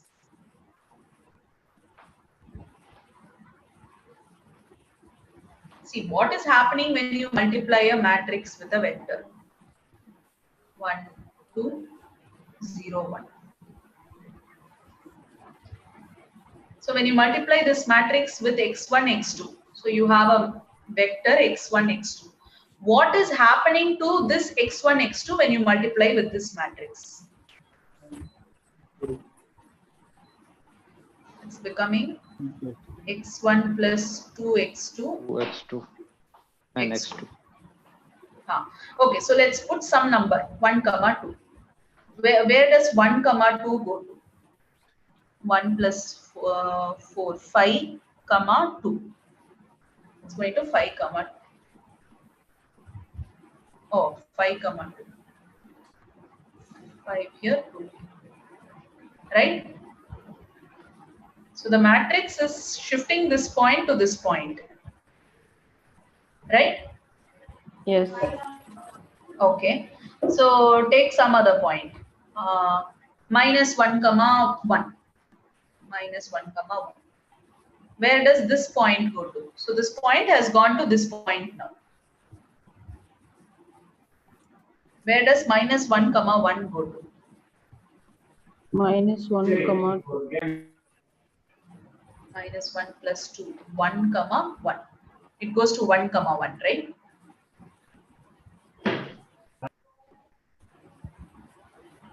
Yes, ma'am. Now you have two vectors. This is one vector. This is another vector. What is the span of these two vectors? Now you have to quickly tell me looking at the diagram.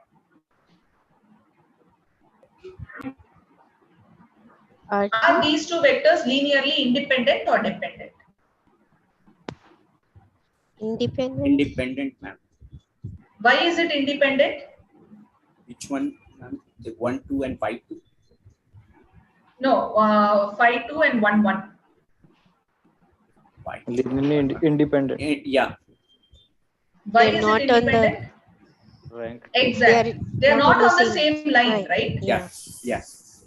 So they are linearly independent. So if I take the span, what will I get? If I do all possible linear combinations. Yeah. R2. Yeah. So what are you actually doing? You multiply any vector, you're going to get entire R2, right? Means any random x1, x2 you get, you start with any random x1, x2, multiply with this matrix, you're going to end up with some point in R2. And the entire R2 can be covered with this, right? Yes, ma'am. If Now x1 make and this x2, matrix. okay. If If x1 and x2 x2 are not on the same line only, then no. So after transformation, What actually did you notice that this vector and this vector that we started with are linearly independent? If those two were linearly dependent, it could have been on the same line, right? Yes, ma'am. okay, yeah. Yeah. So you start with a basis for R2 and then try to generate. Okay, got it. If you can get a basis for R2 again after multiplying by the matrix, it means every point in the plane R2 can be written as this matrix times some vector, right? Yes, ma'am. Now take this 1, 1, 1, 1. Now I multiply with a basis vector 1, 0. What do I get? 1, 1. 1. So this vector gets translated to this vector 1, 1.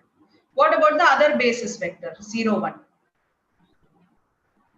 0, 1, 1, 1. 0, 1. You will get 1. That also comes to the same point, right? Yeah, yeah.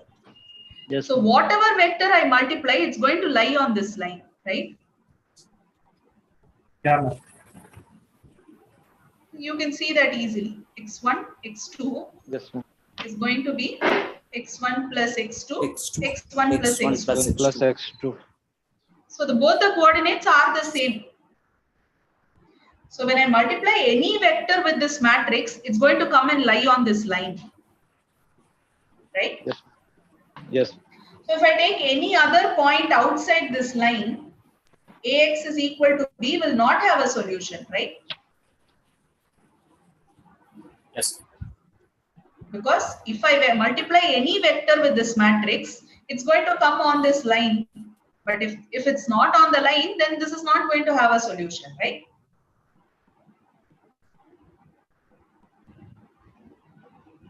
So this is called the range of the matrix.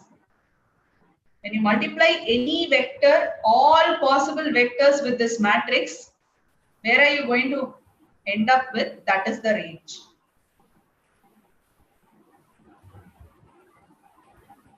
Okay, ma'am. Now the concept of range is getting clear. Yeah, so when you actually try to multiply a matrix with a vector, this is what you're doing. Like you're shifting it to some other point, and then the range is nothing but take all possible linear combinations. Ma'am, how is it connected to the column space? I'm not sorry. Very basic question. Maybe we are in later. No, but that's a very good question actually. So what did I say? I started with two linearly independent vectors here, and then I found out, right? So now I know that 1, 0, 0, 1 is a linearly independent set, right? When I multiply a matrix with 1, 0, 1, A, B, C, D. When I multiply a matrix with 1, 0, what am I actually doing? Getting AC. Yeah. And when I multiply the same matrix with 0, 1, what am I getting? ED. BD. This is the first column of A, this is the second column of A, right? Yes. Yes. What is range? Column. Span of? A. I can take span of this, right? Because these two vectors are linearly independent. I'm trying to find out where the vectors are going to land. It's going to land in this. Span of column Span space. of this. That's why it's called the column space. Yeah. Ma'am, So here range if I, is nothing but ma'am, yes. here that linear independent vectors I multiplied, and like if I multiply with any dependent vectors, will I get the same plane on which it is getting translated, or will I get different plane? If you're going to take two linearly independent vectors, I'm not actually exploring everything, right? So Yes. here in this matrix, if I take linearly dependent vectors 1, 2, and 2, 4, I'm still going to end up here. 1, 2, if it is here, 2, 4 is going to be somewhere here. That's not going to give me full information, right? You take a basis for R2, and then you try to see where the matrix lands the basis. Then you're going to get a span set. Ma'am, the range. Now we are defining the range by taking the linear independent two vectors and we are multiplying with the matrix, and we are just finding the span, like the complete range of that that line. Similarly, if I do multiply with the dependent vectors, will it give me the range, or it will not? No, it won't give. That's what I'm telling. No, it won't give because you're missing out on some information. You are thinking that the points are lying on this line, but it's actually lying beyond it, right? So you should start with a basis for R2. Now, V1, V2. Suppose you have a two-dimensional vector space, and then you have a linear transformation T from V to W. What is range of T?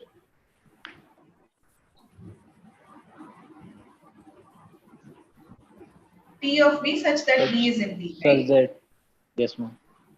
Yeah.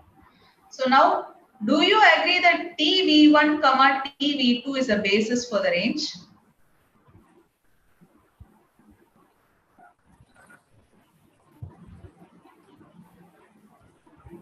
V1 and V2 generate? No, ma'am. If all V's does not belong to the capital V1, then we cannot say that is the range. That forms a basis for the range. No. What is it? Can you please repeat that? Ma'am, for all values of small v, it does not belong to V, then we cannot say it is a basis. No, but range means I'm looking at TV such that V is in V. I'm looking at the possible images, right? Yes. So I have V here, and then I have W here, and then I have a subset which is T of V, range of T. I'm sorry to disturb you, Susmita. Actually, here one question related to this. Can I ask? Sure, please. In graded assignment 6, one question is there, skew symmetric matrix related, similar. If you explain, this will be pretty clear. Graded assignment 6, what was question asked? number 10. Question number 10. Was it dimension of skew symmetric set of all? Yeah, skew symmetric matrix. Here it said that image is 0. It's a set of skew symmetric matrix. So asked to find out the rank. Question number 10. Dimension, right? Yes. Yes, this one. Okay, I'll do this. Yep. Yeah. So now I have two vectors which generate my entire V, V1 and V2, right? Yes, ma'am. What I'm telling is their images is going to lie inside the range, right? Yes.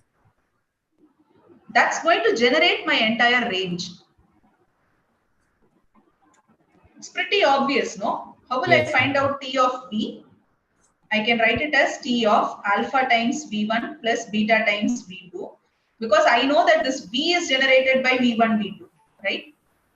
Yes, and that is within the that space. So it will be. So T is a linear transformation, so I can do this. So this is going to generate my range, right? Yes, ma'am. Yeah. Maybe it's a little late to ask this question, but V1 and V2 are the basis of V, is it? Yeah, basis. Okay, sorry. Thank you. So that is why I said that we need to start with a linearly independent set. Means if you start with a linearly dependent set, you're not going to get the complete information. Yes. You want this. You want the complete information. That you will get only if you start with a basis. So the simplest basis I can think of is the standard ordered basis. And that's going to give me the columns of the matrix, right? Yes. So is it too much? Now only the earlier concepts are getting clear. So falling in place. Yeah, yeah, yes, ma'am. So can we say Okay, AC so and BD are the basis of the range? So the range of a matrix is nothing but span of its columns. Its columns, okay. Here I discussed with respect to linear transformation, but yes, you can think of a matrix as a linear transformation. Okay. So what I said here was, if beta is a basis for V, then T of beta is a basis for range of T. Beta is a set. So T of beta means it is a set T of V1, T of V2, that's it. So because of this, the range of a matrix is nothing but span of its columns. Now if the columns of A are linearly independent, then I'm going to get entire R2, right? If it's a 2 cross 2 matrix. Yes. Because in this case, the columns are not linearly independent, I got only a line, right? Yes. Now, when will this have a solution?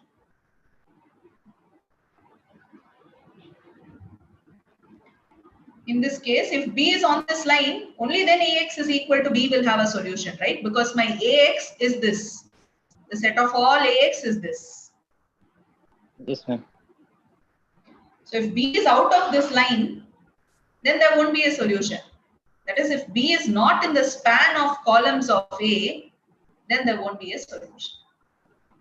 Okay, now that sentence makes sense. Yeah. Thanks. Yeah. Okay, so now my B is here. Can I ask one question here? Yeah, When yeah, is it sure. that we have infinite solutions then?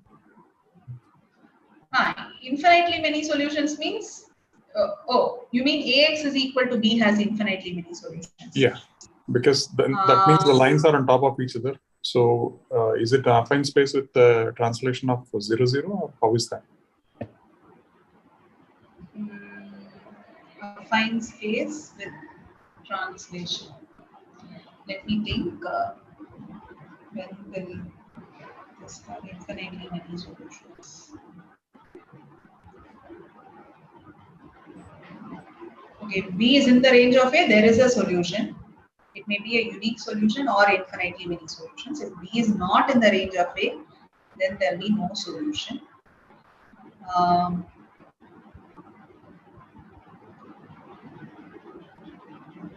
Okay, there will be a unique solution if the columns of A are linearly independent. Columns of A are linearly independent. Okay. Otherwise, there will be infinitely many solutions. Like, so here, if I take, yeah. So now if I want a solution, B has to lie on this line, right? Yes. Only if B is lying on this line, there will be a solution. Now if I take B, say 1, 1, how can I, in what possible ways can I get 1, 1?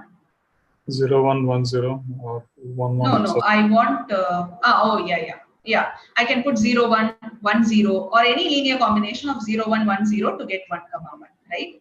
Yeah. So you see that the range is just a single line and the vector lies on this line, then it is infinitely many solutions. Or in other words, the dimension is lesser than the dimension of the space. So dimension of what is less than dimension of? Dimension of the range is less than the dimension of the space R2. Then I have infinitely many solutions. Yeah. If that B is lying on this line now, there is a solution and there are infinitely many solutions. Because a lot of vectors are falling into this line, right? That is why it is the range. Yeah. All these vectors need to get accommodated into this line. So if B is on this line, there will be a lot of vectors which are falling on that point B after multiplying with the matrix 1, 1. So in this case, the dimension of range is 1. And if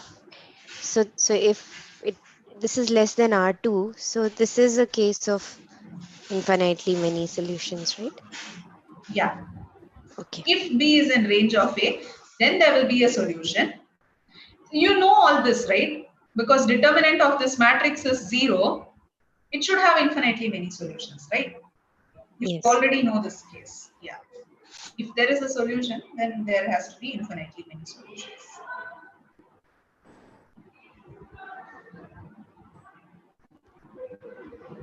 So why did we even start with this? Yeah, okay. So now I have AX is equal to B. So I know that. Why did I want to do this? Yeah, affine subspace. Okay. Now I want to find out. Now take the set of all solutions of AX is equal to B. This is nothing but some V plus set of all solutions of AX is equal to 0, where V is such that some A1. So you have AX is equal to B. You want to find the set of all solutions. You just pick one solution out of it and then add it with the null space. This is called a particular solution. Any solution. You take any solution of AB is equal to B and then add it with the null space of A. You get a set of all solutions. This is a particular solution. Could you explain this with an example? It's not clear. Yeah. So this is an affine space, right? Now means at least this is an affine space is clear, right? Yes. Yes. Yeah. This is a subspace. The null space is a subspace. Plus you're adding a particular solution. So this is an affine subspace. Okay. So let's take 1, 1, 1, 1, 1. We'll take both invertible and non-invertible. So 2. Okay. So now this has a solution, right? Yes. Because 2, 2 lies in the range of it. Or if you do Gaussian elimination, you're going to get rank of augmented matrix equal to rank of the matrix, all that. So now I'm trying to find out the set of all solutions of this system. We already know what is the set of all solutions. What is it? All points on this line, right?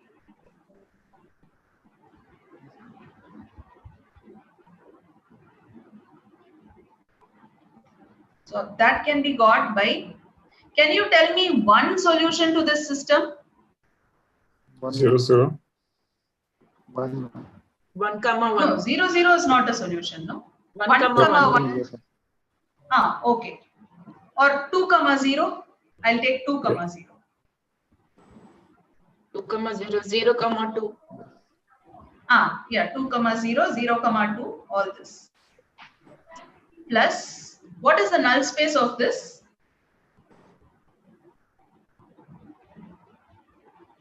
0, comma 0? 0, 0 is null space. No. How will you check the null space? Null space is set of all vectors x such that AX is equal to 0. 0, comma 0. No, it is x1 is equal to x2. minus x. X1 is equal to minus x. Minus x2. Okay. Yes. X1 is equal to minus x. Yes. Okay. So x1 is equal to minus x2. Right. So this set is set of all x plus 2 comma minus x such that x belongs to R. So this is my set of all solutions of this. What, can you tell another solution? 0, comma 2. 0, comma 2 is a solution. Can I write 0, comma 2 here? Madam, Means can I find 0, comma 2? Can I interrupt? We said x1 is equal to minus x2. So shouldn't it be minus x plus 2 is equal comma x, or either way? No, it doesn't matter. No, I am letting okay. x vary, so I can take it as minus x. No. Okay. Yeah. Okay, let me write it as x2 is equal to minus x. Okay. But either way it works. Yeah, because you're letting x vary over all real numbers, you can let minus x vary over all real numbers and change it as some y. Okay. Yeah. So you told me that 0, comma 2 is a solution to this. Can you find 0, comma 2 here? Yes, x is equal minus 2. Yeah. Yes, yeah. You just put x is equal to minus 2. So now x comma minus x is this line. And then 2 comma 0 is a point here. So all points on this line are solutions to this. So it's a translation. If you had taken minus 2 comma 0, no, what 0 comma 2? 0 comma 2 plus x comma minus x. Even then you would have ended up with the same affine space, because we know that v plus u is equal to v dash plus u. You take any point on this line. So any point on this line, what is this line actually? This range of this range of solution ax is equal to b. Yeah. Ax is equal to b. This is the range of this matrix. It is the set of all ax. And if any point lies on the line, there is a solution. Means if I take any point on this line, ax is equal to b has a solution, right? Yes, ma'am. Yeah. So I'm taking one such solution, means x. So that is my particular solution. I am finding one point on this line. I am finding a point B on this line. Yes. And then adding that, this is my point B. Yeah, to the null space. Ax is equal to 0 is going to pass through the origin. I'm just going to shift it by the point B to get the set of all solutions for this system. So if I know just one solution, then I can find all the solutions by using the null space. Ma'am, could you please scroll up once? So in this case, ax is equal to b. How did 2 come as b? We selected one. That's not the one that. It's an example we have taken, but that's not the one that we have to solve. That is equal to I'm just taking one B in null column space of A. That's it. Only if it is in column space of A, it has a solution, right? So I picked one. Okay. So when that will change, for example, to 3, 3, I mean to 3, 3, if B is 3, 3, then the below part will change also accordingly. So line will change. It can be the same, no? It doesn't matter, no? It can still be the same. Okay, it won't be 2, 0. It will be 3, yeah. We need to find the line will parallel. Shift. Sorry, I mean all parallel lines, I believe. Yeah, it will go up a step beyond, I guess. Yeah, it will be 3, 0. Null space will be same, but the particular solution will change. Solution will be different. So solution is dependent on P. Okay. Yeah. Thanks. So is it clear? What I was trying to tell is the set of all solutions of AX is equal to B forms an affine subspace.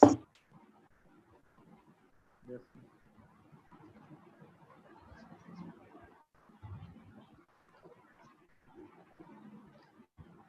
Is this clear? This is just an example. Still trying to understand. Sorry, when we say solutions of AX is equal to B, they form an affine subspace. Just trying to understand what does that mean? I mean, mathematically First of all, understood. B should be in column space for it to have a solution. Okay, fine. And then what I'm trying to tell is, if I have a system AX is equal to B, and I know that it has infinitely many solutions. If it has a unique solution, then no problem, right? I'll just find out what the unique solution is. Now, if it has infinitely many solutions, then I can find all the solutions just by knowing one solution, right? I know one solution, and then I just find out the null space of the matrix and then translate it to this point to get all the infinitely many solutions. Okay, and that is the affine subspace. Yeah. So, ma'am, the this set of only all holds, solutions. So this only holds where we have infinitely many solutions. Yeah, if it has a unique solution, then the shift is going to end up in one point, right? So we'll take that also. 1, 2, 3, 4. So this is an invertible matrix, so it is going to have a unique solution. So the null space is going to be 0, 0, right? What will be the null space of this matrix?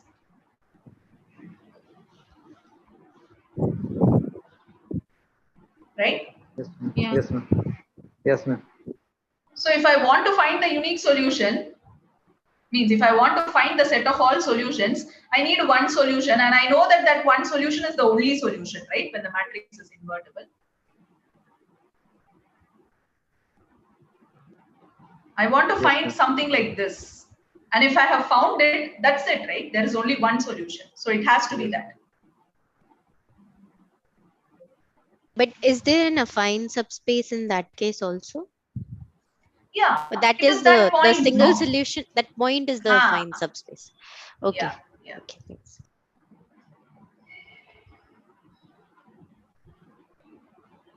Madam, why would null space of A be 0, 0? Is it matrix is invertible, no? Invertible, okay.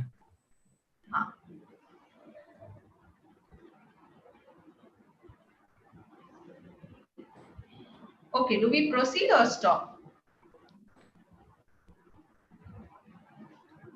Will you continue tomorrow, madam? Shubham will take tomorrow. Then let's continue. He'll continue from here, like wherever we stop, he'll continue from there. Shall we continue for some more time then? Yeah, okay, no problem. Could you please explain me that question graded assignment at the end? Oh, yeah. I'm sorry. So M be the set of all skew symmetric matrices of order 10. Then, okay, maybe we'll reduce the order. Then M forms a vector space under matrix addition. Okay, fine. T be a linear transformation defined by T of A is equal to 5 times trace of A. Okay. Trace of A. What is the nullity? So you have V to be the set of all A is equal to minus A transpose. And then T is a linear transformation from V to R. Defined as T of A is equal to 5 times trace of A, right? Yes. Okay. So now we want to find out nullity of T. Oh, week 6 deadline is over, right? Yeah. Yes. Okay. So we want to find the nullity of T. So I want to find the set of all matrices such that T of A is equal to 0, right? Yes, ma'am. Yeah. So that is the set of all A such that trace of 5 times trace of A is equal to 0. That is the set of all A such that trace of A is equal to 0. So now A is a 10 cross 10 matrix. What is the dimension of this subspace? Yeah, actually my doubt is according to the rank nullity theorem, dimension of matrix is nothing but number of columns, right? Dimension of rank plus nullity equals to dimension of matrix, no? Rank nullity theorem. Rank plus, okay, number of columns of the matrix, yeah. Yeah, can we apply this here, rank nullity theorem? Yeah, you can apply, but no. I tried with the rank nullity theorem, I ended up Okay, with what the is the wrong rank of this matrix? What is the rank of this matrix? Oh, yeah, okay, I think that will be straightforward. So skew symmetric matrix, what do you know about the trace of a skew symmetric matrix? Zero. Trace is 0. 0. So trace is 0 means this is always going to be 0, right? 0, yes, ma'am. So the T of A is always going to be 0. So image is 0. So what? Image Yeah, is the image 0. is the 0 space. Okay, fine. Then that means rank is 0. So the nullity has to be equal to the dimension of V. Yes. Right? What is the dimension of V? Can I say dimension is nothing but dimension of the skew symmetric matrix here? Dimension of the set of all skew symmetric matrices. Yeah, that's not clear for me actually. Yeah, please explain. So if I have a 3 cross 3 matrix, which is skew symmetric, how is it going to look? Matrix. Please take 2 by 2 matrix. Okay, fine. 2 by 2, diagonal entries are 0, A minus A, right? Yes. Yes, ma'am. So the dimension here is? 1. 1. 3 cross 3? 0, yeah, that's A, what B. my doubt. Can't we take dimension of a matrix as number of columns? No. See, that is the set of all matrices. Now we are in a particular subspace, no? We are in a subspace of the set of all matrices. Oh, wait, what? Not the number of columns. The dimension. Are you talking about M and rank nullity theorem? Yeah, I'm talking about rank nullity theorem. What is the dimension of set of all matrices? N cross N matrices. What is the dimension of this space? No, this is N squared. Ma'am. Yes, ma'am. For each entry, you need information. One right? matrix. One. Yes. So this number rank of nullity theorem is for matrix or for set of matrix? Rank nullity theorem. Rank nullity theorem. Is it for the matrix or for set of matrix? Rank nullity theorem is for a transformation. Means when you have a transformation, you find the rank of that transformation, nullity of that transformation. That is going to be equal to dimension of the domain of that transformation. T from B to B. So you can talk about rank nullity theorem only when you have a transformation. Okay. Ma'am, so the transformation, it actually represents the range or the codomain or the domain, like a transformation in the sense what does it represent exactly? So the transformation is something like this, what we saw, no? You have a point, where is that point going to? I can think of this matrix as a linear transformation, right? So ma'am, it goes to the codomain or the range, so it represents the range, right? Yeah. The LHS of that rank nullity theorem, that is a range, right? This the LHS belongs part. to domain, the codomain. Codomain, right. So rank of T basically means the range of the rank of the range, right? The rank of the matrix of that range. Rank of T is dimension of range of T. Yes, codomain. You take the codomain. Okay. Means you take the range and then you calculate its dimension. That is the rank. Okay, and nullity also implies for the codomain itself, no? No, ma'am. Nullity First is domain, domain. no? Nullity What domain? is Oh, right. domain? Sorry, dimension sorry, of sorry. kernel. Okay, Yeah. sorry. Yeah. Okay. So what is the dimension of set of all skew symmetric matrices? N into n minus 1 by 2. So this is there in the tutorial, right? I have explained in that, I guess. But what's my doubt is I took it as the number of columns here. That's what I ended up with the wrong answer. You need to find the dimension of V, dimension of the domain, which is this. Means the domain is the set of all skew symmetric matrices. Yes. So you need to find the dimension of this. That's going to be n into n plus n minus 1 by 2. So 10 into 9 by 45. 45. Yeah, that's why it was 45. Okay, thank you. Okay. Why is it n into n minus 1 by 2, madam? Because we're counting. Okay, we're counting out the So when it is a skew symmetric matrix, you know the diagonal entries, right? diagonals are zeros. That's the reason why we're counting them out. Yeah. So n squared minus n is out. I don't need the diagonals. I already know. Out of the n squared entries, I don't need the diagonals. So minus n. And out of the remaining, means out of these, I need to know only half, right? If I know the upper part, I know the lower part. Oh, okay. Okay. Yeah. So this question was a straight formula, is it? No, you just had to think like what is the kernel, what is the... Yeah, see, it was straightforward in the sense that once you identify that this transformation is going to 0, means it is the 0 transformation, you just had to calculate the nullity. In this case, kernel was equal to domain. Yeah. Yes, ma'am.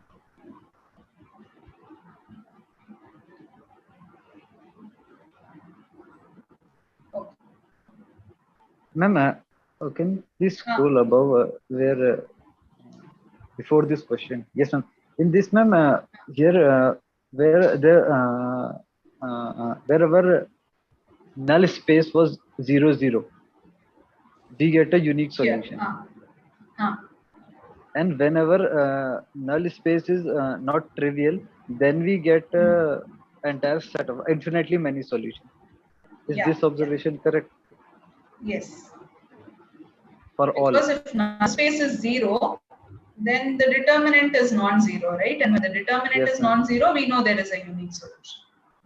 So this will always happen. If our null space is 0, 0, then we will always get unique solution. And whenever null space is not trivial, we'll always get infinitely many solutions. Yeah.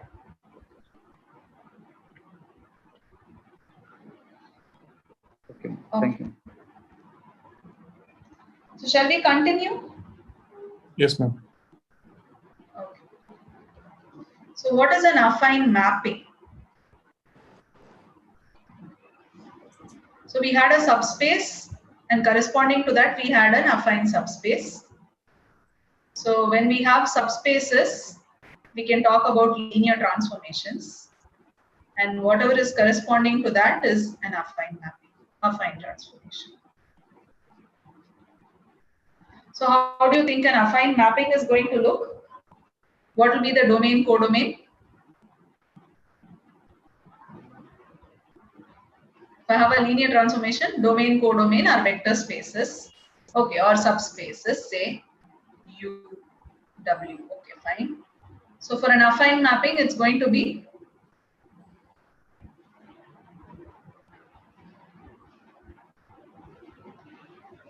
what do you think it will be? The same as mapping before, but we'll add the vector. We will take affine spaces, that's it. So you take two affine spaces. Now instead of two subspaces, you take two affine spaces. So what is a linear transformation? It's nothing but a special kind of a function which is defined between vector spaces. Now we don't have a vector space, but we have a translation of a vector space, which is called as an affine subspace. So we are trying to see how functions between affine spaces look. So that is called an affine mapping. So now, how is my element going to be? It's going to be some V plus U, right?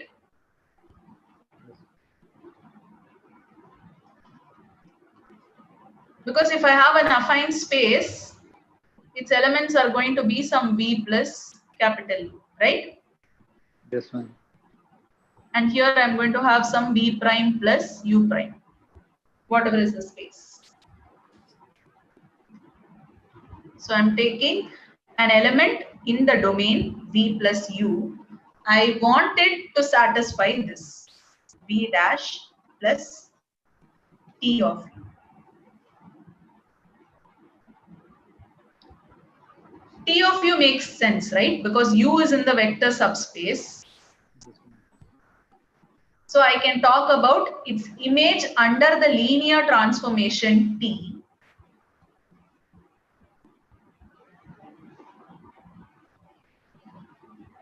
And I just want that to be added with this vector V prime. Does this belong to V prime plus U prime?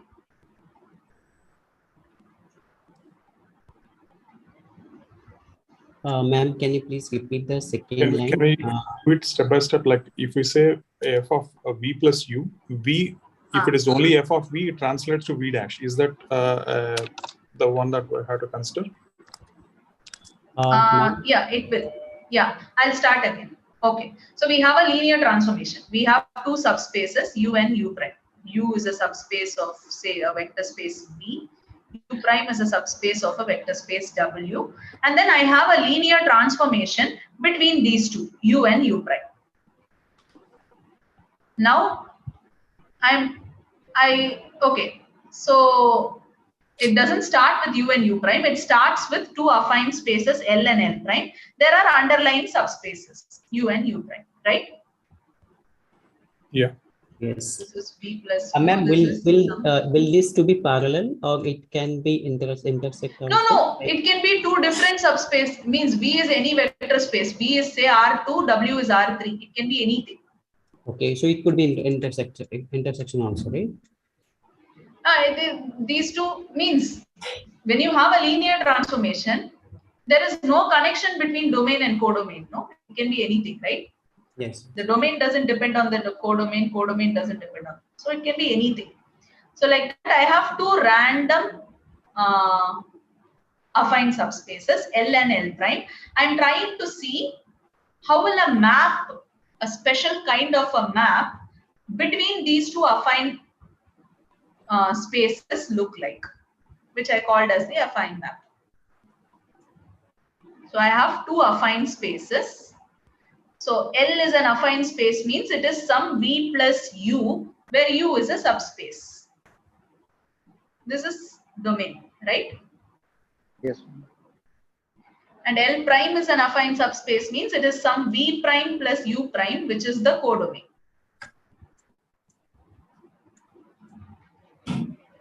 Ma'am, so underlying U. Ma'am, diagrammatically, could you please show that? So V and V prime are not subspaces, is it? Quadrant, in the quadrant, like how did you explain in the previous example? Oh, for quadrant, okay. Yeah. No, I haven't even defined anything yet. Okay, fine. So say suppose I have R2 to, okay, let's keep it as R2 to R2 for now. I have an affine space. This is an affine space, right? Yes. Yeah. And this is another affine space. So I am telling that this affine space is getting mapped to this affine space under this affine mapping F. Okay. A function means it will have an input, it will have an output. Output, it is a path. So the input is this line, affine space. The output is another affine space. It can be anything. It can be a subspace also. But I am telling that this is this. Okay. Does it have rules to be a function? Yeah. Okay. To be an affine mapping, what is it? I'll tell now. So this is an affine mapping. If so, corresponding to this affine space, I'll have a subspace, right? Yes, ma'am. If there is a linear transformation T that translates that subspace to this subspace. Do you agree that this is a linear transformation? This dotted line going to this dotted line is a linear transformation, right? Yes. Yes, ma'am. So if there is a linear transformation T such that this dotted line goes to this dotted line, then the F is an affine mapping. So now does this make sense? So F if T of is possible, any only then F point is in this possible. line, F of any point in this line should go to a point in this line, which is nothing but the translation of image of some linear transformation between these two subspaces. Ma'am, that F function is the like the continuous line in the second right hand map, right? Yeah. And that is the affine mapping of the left hand side, that the line. Okay, that hidden line is the affine subspace, and that is the translation. And here I'm getting that continuous F1, that is the affine mapping. Am I correct? Yeah. Yeah. So the straight line means the continuous one is the affine space. For F, domain is L, codomain is L prime. F has nothing to do with U and U prime. Right? Yes, okay. The linear transformation is associated to U and U prime. Ma'am, shouldn't it be range, not codomain, if it's a function? Yeah. So here, this is my range. This line is my range. Means by codomain, I mean the bigger space. Okay, fine, range. Okay, thank you. Yeah. And ma'am, because V is not unique, and so therefore V dash will also not be unique. V dash. No, yeah. It can be any point here, right? Any point on this line.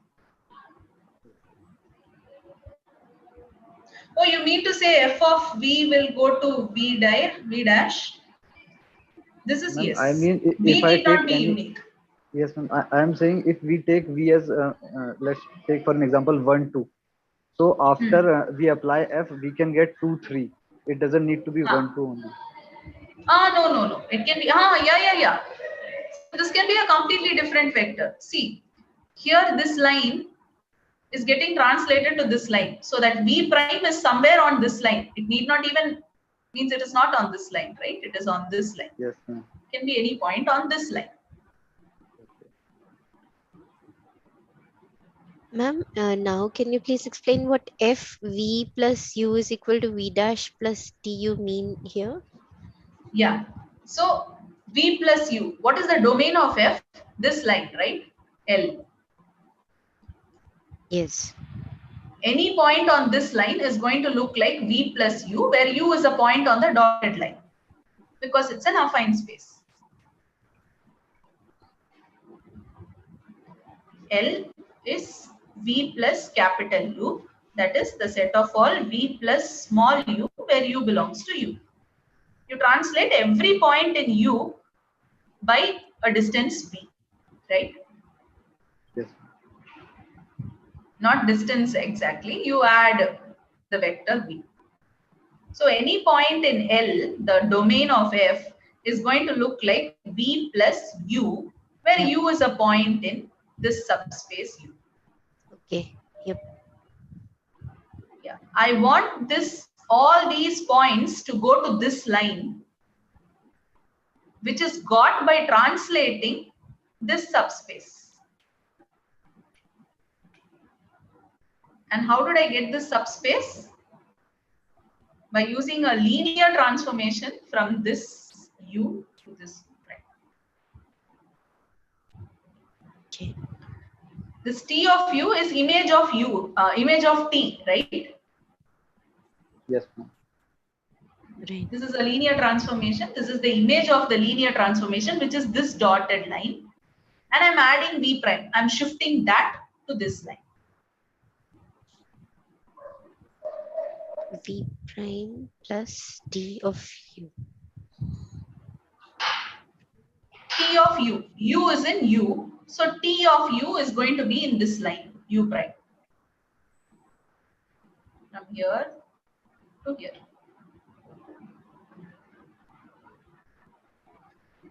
Because it's a linear transformation from u to u prime. Let's take u prime to be T of u. U prime is the codomain, okay, but it's enough if we consider the range of the linear transformation T.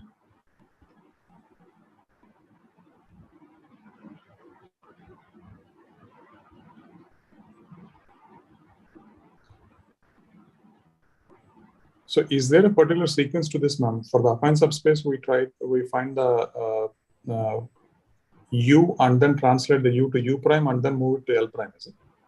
Yeah. So from L, you bring it to u, use the linear transformation, get u prime, and then shift it back to L prime. Okay. But ma'am, we don't know what v dash will be. No. So we use T to get. Means you're talking about this, right? With what should you shift? Yes, because P will only work on vector space, not vector. Yeah. So when we maybe look at problems, you will understand it better. Okay. Okay.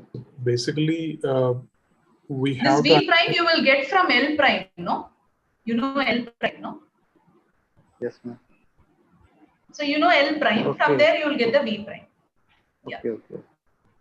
So what we are trying to get here is to get a relation between the two affine subspaces. We need to know the function T, and we need to know both the vectors. I mean, so we need three L things, L and we get the fourth one. Yeah. Okay. Thanks. See, this is the concept, but it's as simple as this. If I have any linear transformation from say Rn to R by Nm, say R3 to R2, how is it going to look?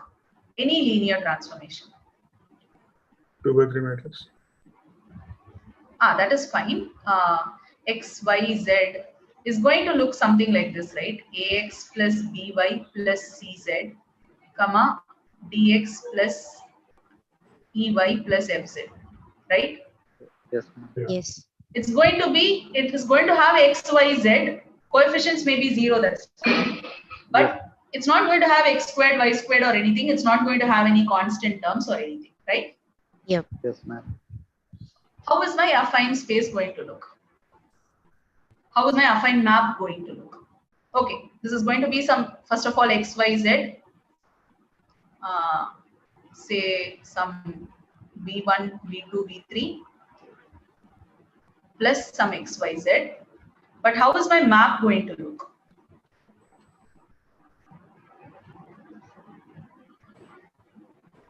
What am I doing? This is a point, means this is going to give me a subspace. What am I doing to it? Shifting. So when I shift, V1, what happens to these terms?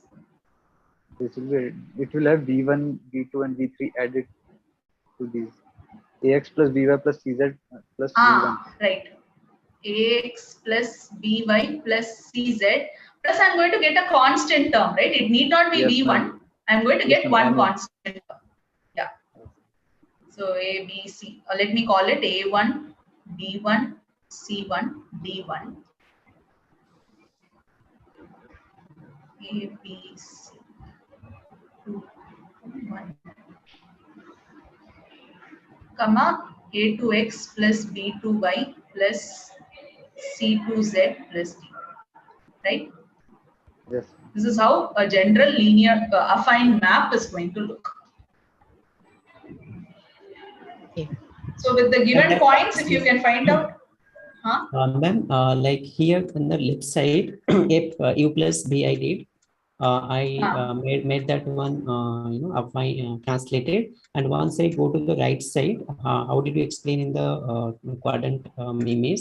And here you it's going did to it. be something like this. Okay, so the plus d1 and plus d2, that is the giving me the after affine space and shifting there towards the continuous line. It's going to be like this, right? D1 plus D2 plus T of XYZ. T of XYZ is this. Okay, so now if I do have some numeric values like numeric values for this, how do I write? Like the constant terms only I will take it out and then translate a translation of x, y, z. Would I do like this, or is there an alternate way to solve it? Let us say yeah, ma'am. Like my question is that if you give one question to me that okay, this is the like affine subspace, and now you give me the affine map, do the mapping, affine mapping, and give me the number. So in that case, how do I solve it? Like after taking the xyz value and just d1 d2 constant, I will take it out, or is that way do I need to solve it? Yeah. So if t is given to you, all that you need to find out is this d1, d2. For that also you need some information. Oh, okay. If the affine space is given to you, if the codomain is given to you, then you know the answer, right? Or range Yes. of the affine space. Yeah. Then you know this d1, d2. Madam, in that case, A1 V1 plus B1 V2. Sorry, B1 V2 plus C1 V3 is equal to D1, is it? No. No, that's not the case. This point is any point on this line, right? L prime. When are you pointing to, madam? I mean, I'm watching on my mobile, so it's very limited view that I have. What is it? I'm watching on my mobile this entire session, so I can't know which one you're pointing at. Oh, okay. So the d1, d2 is any point on this line L prime. Any point here. Right? It can be any point. Okay. It need not necessarily be the image of this point under some map or anything. It can be any point on this line. Okay, but we need to know that ahead, isn't it? So extra information will be given to find out about this d1, d2, or at least you will know the range of this. Okay. If you know L prime, then you are done, right? Yeah. Oh, okay. Ultimately, you want to find L prime. So there will be some information given to get this. Okay.